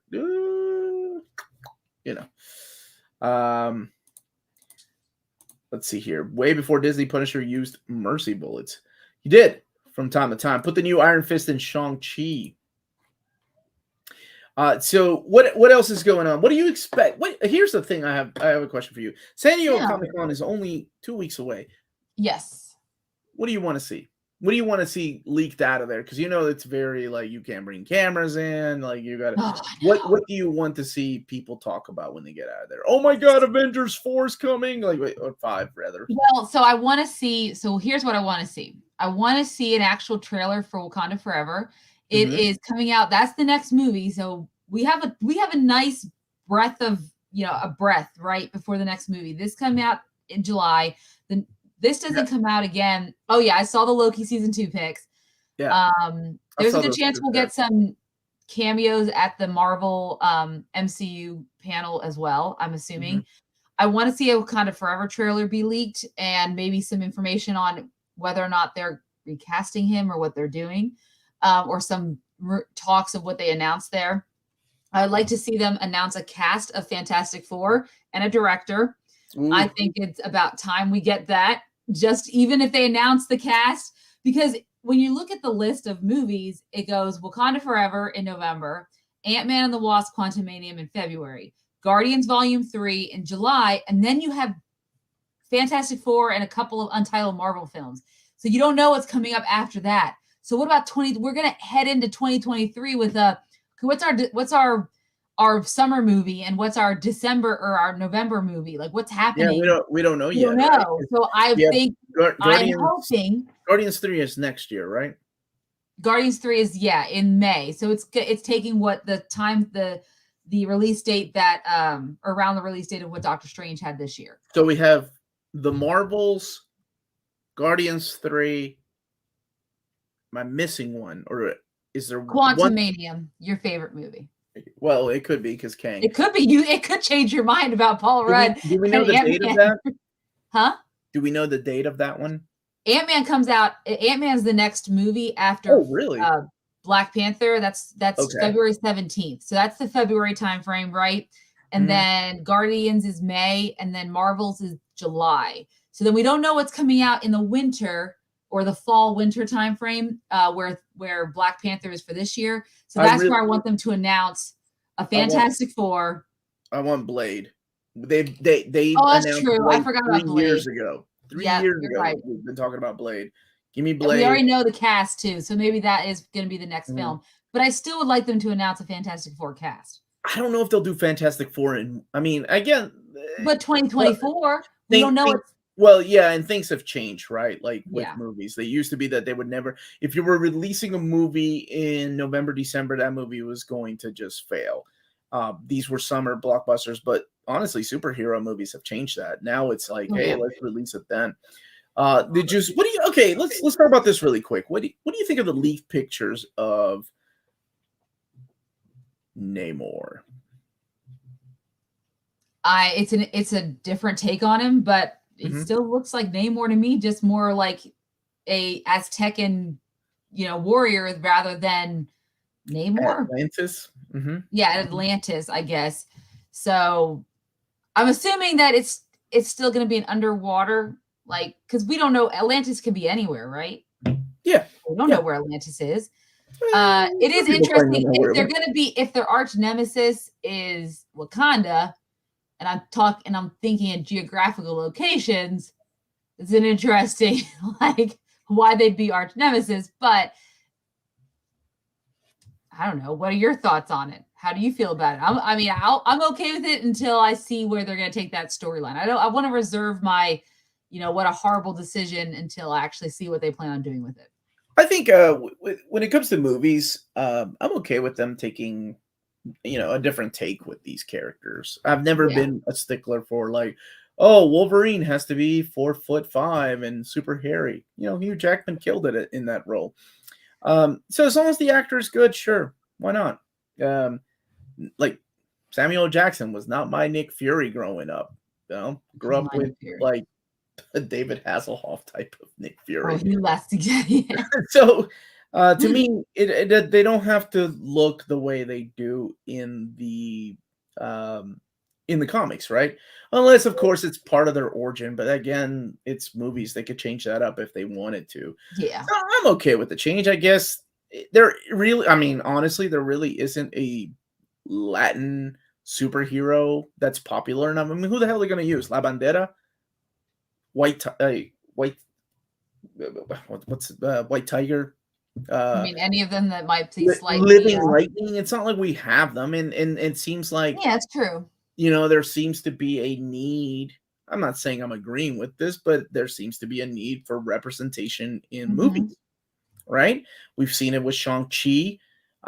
We've seen it with Black Panther. Yeah. So now maybe the Latin American community, I ain't calling them no damn Latinx or whatever the hell the term is people use. But you know what I'm saying? Maybe the Latin American community is like, hey, we need our own superhero.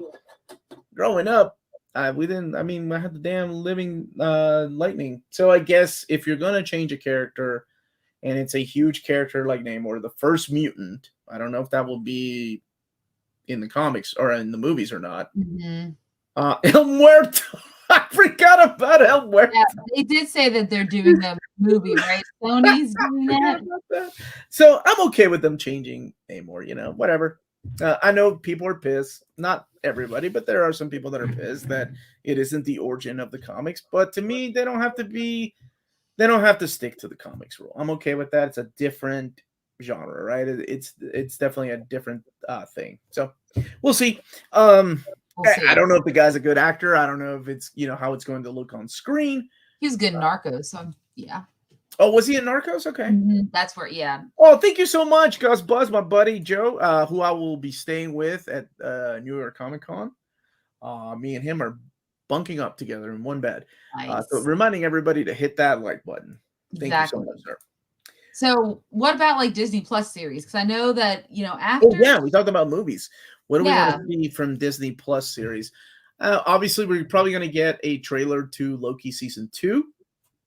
Well, they just started filming it, didn't they? Yeah, so I'm probably have a teaser trailer. You know how they do it at Comic Con. Oh, that's true. Yeah, because so Shazam did. So Shazam Reed Richards. No. Oh God, Tom Green's still around? I hope not, but there might be people that like him. I see a Loki teaser trailer season 2. I'm hoping. So I know they said that they were doing like 4 months of reshoots for Secret Invasion, but it would be nice to see something on Secret Invasion.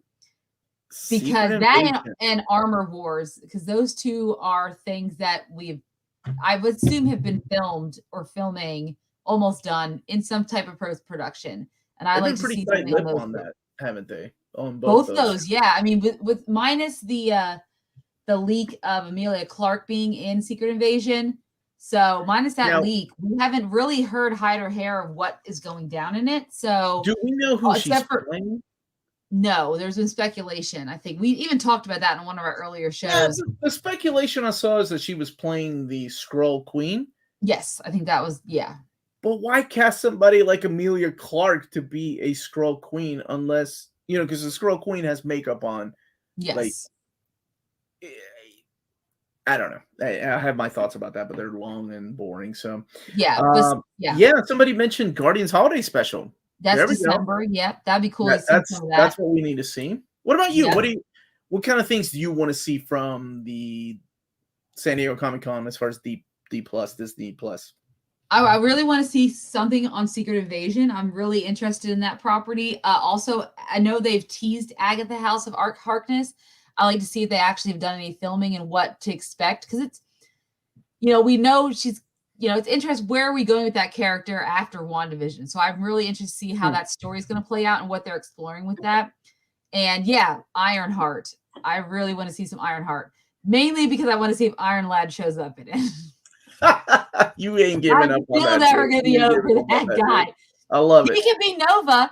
They can just make that Harley Nova. It's fine. Yo, I'm with you all. I want a Nova announcement too, but this is Disney. I've said this how many years now? We're not gonna get Richard Rider.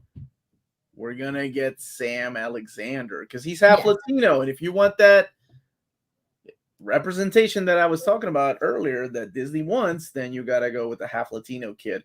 Although Richard Rider can be like his Mr. Miyagi, right? Like his trainer, like, hey, let me show you the ropes, kid. And then get killed off, in the first act. And then Sam Alexander's like, oh, man, what am I going to do?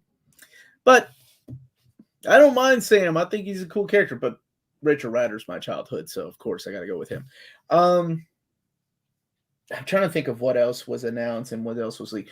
I'm just ready for Young Avengers. I'm ready for Thunderbolts. Like, there was this huge leak and rumor about Thunderbolts. I'm ready for a final announcement. This is what we're going to do. Even if it's just a teaser with Shadow. I miss that. I miss shadows of, like, these are the Thunderbolts, and they give us, like, a silhouette of characters, and I try to figure out who they are. Oh, my God, that's a lot of fun. Young Avengers, the same way. Like, I want to see that. El Muerto, Cinematic Universe. You are dead to me. Dead to me, freaking El Muerto. Oh my God. It's funny because I saw an interview with Kevin Feige about how he consults with Sony on how they should do the Spider-Man universe and their thing to make sure they don't, I was like, are you really consulting? Did you decide on Morbius? Did you decide that? Yeah, Kevin. Maybe it was him that said we need to add It's Morbin time, and they said no. She-Hulk, that's right. Maybe we can see a full trailer with the finished CGI. That would be nice. Because is San Diego Comic-Con's the end of this month, right? Yeah, I'm serious. It's like in 2 weeks, if I'm not mistaken. Yeah, so I guess She-Hulk makes sense because that's August 17th. That's coming up really fast. And so they're going to want to hype it up as much as possible so that August 17th comes and everyone's getting on to Disney Plus to watch that first episode. Is it possible to still do the Annihilation Saga? Oh, that'd be great. Yeah, absolutely. Why not? Now, because all you got to do is see. I mean, honestly, they've already. You already have the story, right? You have the destruction of what is the planet? Xandar, right? Mm-hmm. We didn't even see it, but now we can see it through the eyes of Richard Rider, the last remaining member of the Nova Corps. And the world mind is in him, right in his helmet, and he escapes. He's the only one of the Nova Corps alive. And I mean, because that Thanos destroyed it at the beginning of Infinity War. Like, we didn't see it, but they could show it. That would be a hell of a movie. I'm in, or a TV show. How critical are the shows to the continuity of the movies? I think you would have to enjoy things like Doctor Strange, Multiverse of Madness. I think watching WandaVision would have really helped out because you see that connection with her and her kids. Otherwise, you see Wanda show up with two kids. Yeah, why are you not crazy? Where did these come from? What's going on? Where's Vision? Yeah, for some of them, I mean, you could definitely watch Thor on your own and never have to watch any of the Marvel TV shows to enjoy Thor, Love and Thunder. For example, because there's really nothing connecting to the TV shows. It's kind of hit or miss. I keep wondering, like, we are, I would classify Omar and I as some diehard Marvel fans, But I wonder how casual moviegoers coming in, like they Always just wondered go and that see too. the movies and they don't even see all the movies. They just see some of the movies. And maybe because their only favorite character is Groot, or maybe their only favorite character is Thor, so they only see Thor: Love and Thunder. I always wonder what their take is on all these movies and how they feel about them and interact with them. It's such an interesting, because I'm so invested in the whole. Well, we're talking about it, right? So I just wonder how those people are, how they feel about it. Anyone watching that is that kind of person? I will say, I think that Thor: Love and Thunder is an excellent movie for people that don't watch every movie, because it Yes, doesn't have any agreed. ties. Like, other than Yeah, if you just watch the Thor movies, then yeah, this is you're totally gonna, yeah, you'll really enjoy it. I agree. I think so. because there's no lead up like to anything else. So I will say that about it. We do have that Richard Rider omnibus coming next year. That's right. Where's Vision? Still a good question for the multiverse of madness. Still a good Oh, question maybe in for a that lot. 4-hour cut. Apparently, everybody has a 4-hour cut. Everybody wants to be Zack Snyder. Just feel like Wanda makes bad decisions when it comes, like, in her grief.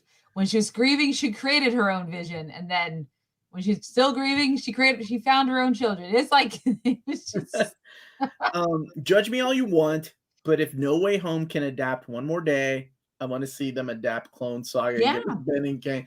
I think anything is possible with these characters. I do. Like I was telling Amanda, I really do want to see Tom Holland back in the role of me Spider-Man. too. Hopefully, Sure. Ghost Rider will make his way to the MCU. Yet, then I can finally use my GIF again that I need to find with Nicholas.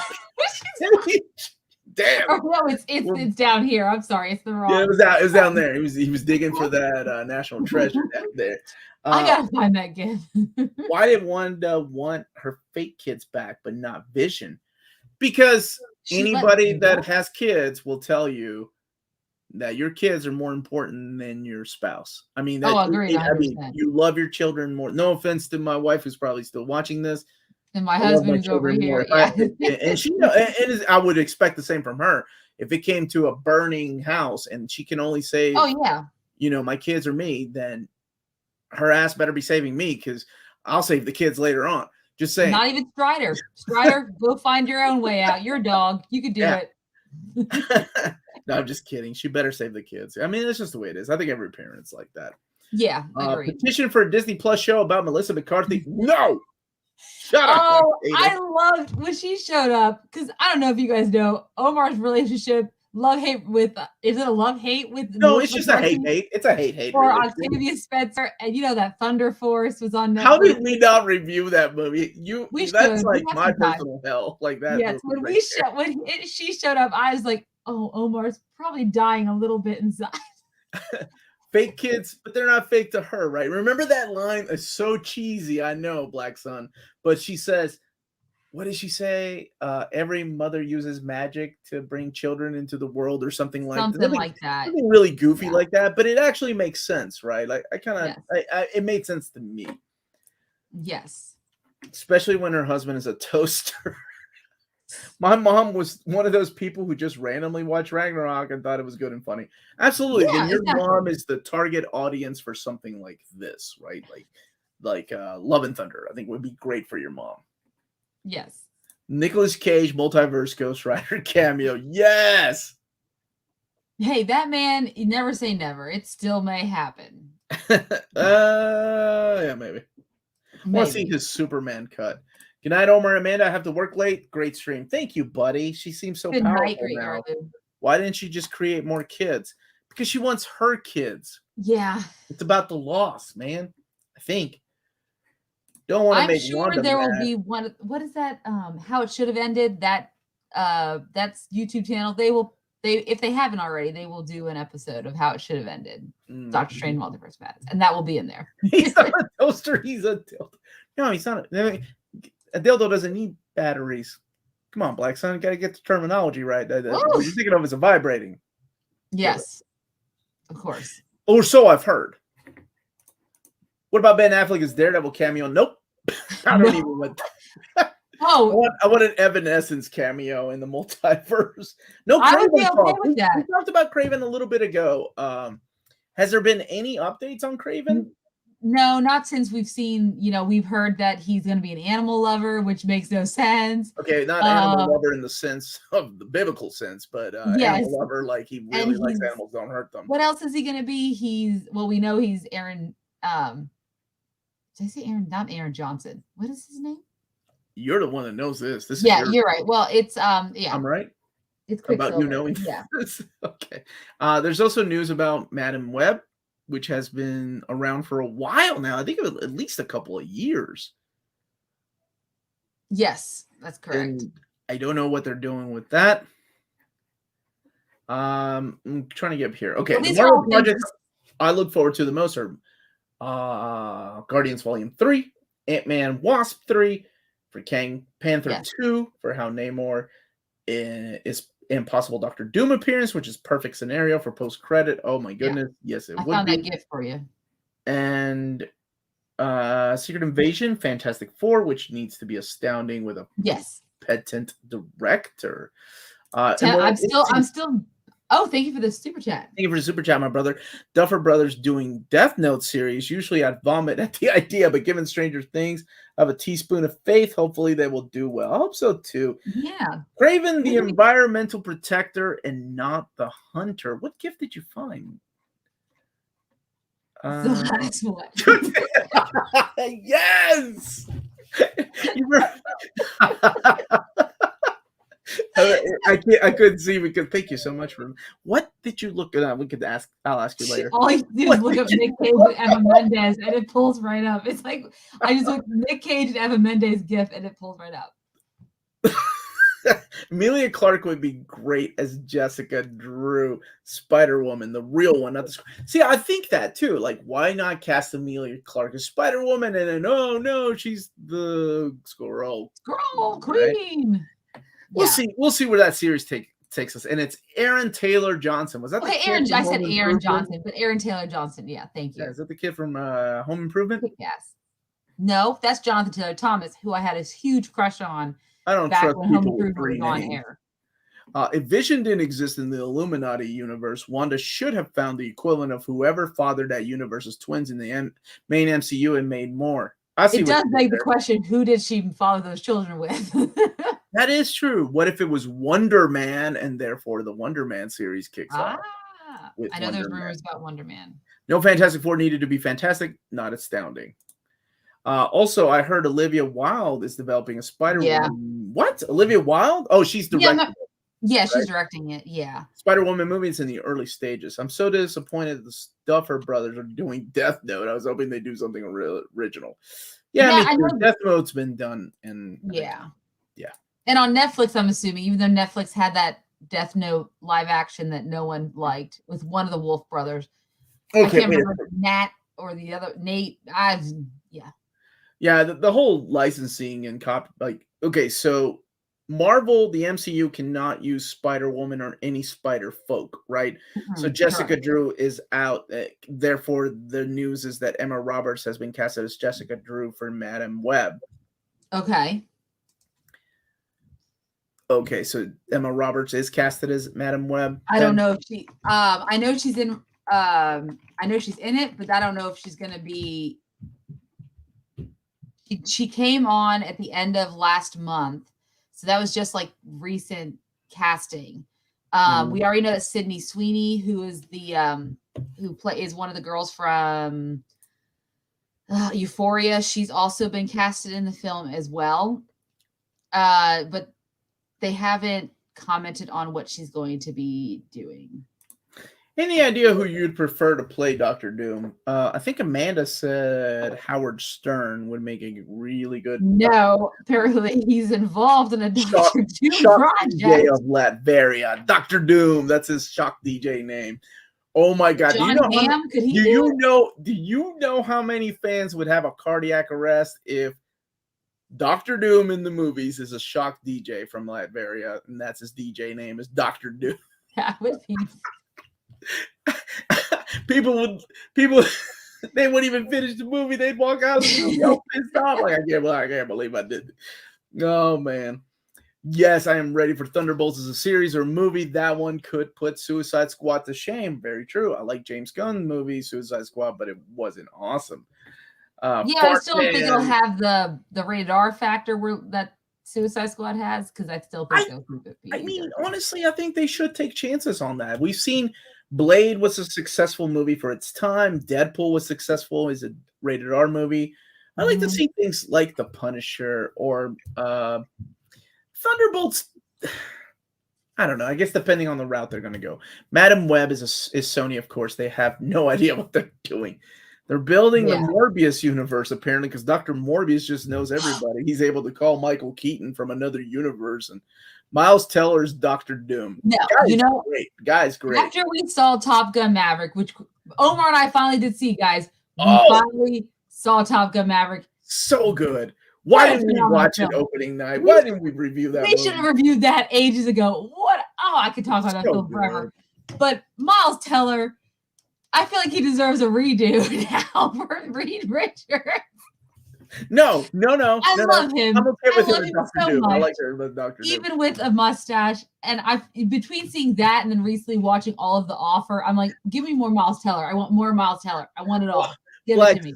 Black Sun. Well, have fun. I'm out. Gonna go stream Morbius. Can't be worse than Love and Thunder. No, oh my it God, is. It is Black Sun. Morbius is. I wish I could tell you otherwise. Not even a movie. Like, at least Thor: Love and Thunder is a movie. Morbius isn't even a movie. I would like Young Avengers, but only after a greater setup in the established movie. Amanda, can we please cast Joe Keery? Who would he play? Who's Joe Keery, Amanda? That's Steve from Stranger Things. He's going to have a part in the MCU. There's no doubt in my mind. Can we just cast Eddie as wait, no. There was rumors that the kid from Outer Banks is going to play Johnny Storm. Because I know a lot of people see Joe Keery for Johnny Storm. Definitely could see that. I think he would be a good fit for that role. But I think that someone else is in that running. Mm-hmm. Dr. Doom needs to wear a mask the whole time. Yeah. All right. Before we wrap up tonight, though, there are some really important news I haven't even said, and that is Virgin River Season 4 is coming back in a week and a half, and who else is excited, right? Who's with me? Season 4, baby. Let's see what those characters are. Woo! Nobody. Okay. Avengers 5, The Crossing. Eddie Munson is my freak. Wasn't he great, man? I love that freaking that character was so good. My top actors to play Dr. Doom, Marvel's greatest villain. Oh, Michael Fassbender. Michael Fassbender was great as Magneto. He was a perfect young Magneto. Rufus Sewell and Cillian Murphy. I like him. Yes. Who's Rufus Sewell? He plays a really good villain in a lot of things. Okay. He was in I know The Holiday is not a movie you watch, but he played a villain in that. What was he a villain in that you would know? I see him in my mind. Oh, he was the villain in A Knight's Tale. So he was the one who he ended up. Oh, that guy's great. He ended up, fighting at the end or competing against in the end, and landed him on his back and said, "You have that good-looking villain look to him. Yeah, but you can't really trust him." Yeah, exactly. But he's also bad. Like Dr. Doom wears a mask the entire time, so even if you cast somebody that's easy on the eyes, you're not gonna be like, "Oh," right? But yeah. Anything else, Panda? Before we sign off tonight, I think that's all I've got for you. He's also in Man in High Castle. Okay. Yes, that's right. Yes, he is. Thank you so much. Well, on that note, everybody, thank you for joining us. This was a lot of fun. Don't forget to smash that like button. Tune in every week when Amanda and I usually do this we try to do it on Wednesdays and Fridays, depending on our schedule, and try to talk about shows. I think we do need to do a boys review whenever that's convenient for Amanda. Yeah. We'll have to do that. Ms. Marvel ends next week, right? Yeah, we'll probably have to do a review of Ms. Marvel the whole season for Wednesday for sure, because we didn't do a review of Ms. Marvel, I think episodes 4 and 5. I know we did the first 3, but we never did the last couple where they're hanging out in the partition time period. Spoiler alert. Mm-hmm. So we'll just stay, keep an eye on our social media, smash that like button. That goes a long way. And the boys, we will definitely do too, because we do have a lot to talk about. Because I have thoughts on the boys. All right, Panda, take us out. All right. Thank you guys so much for watching. Don't forget to hit that like and subscribe button, and remember to follow us on all of our social media channels at @NearMintCon. Remember to check us out on Spreadshop if you want some great near mint condition merchandise, and also catch us out on Patreon. For $1 a month or more, you can support our channel and all the awesome things that we bring to you every day that we are on the air. And last but not least, if it's classy and cool, it must be near mint. Good journey, everyone. Have a great weekend, and we will see you all soon. I'll see you tomorrow at 11 a.m. Eastern Standard Time. Good journey. Good journey. Did you say good journey? Good journey. Yeah,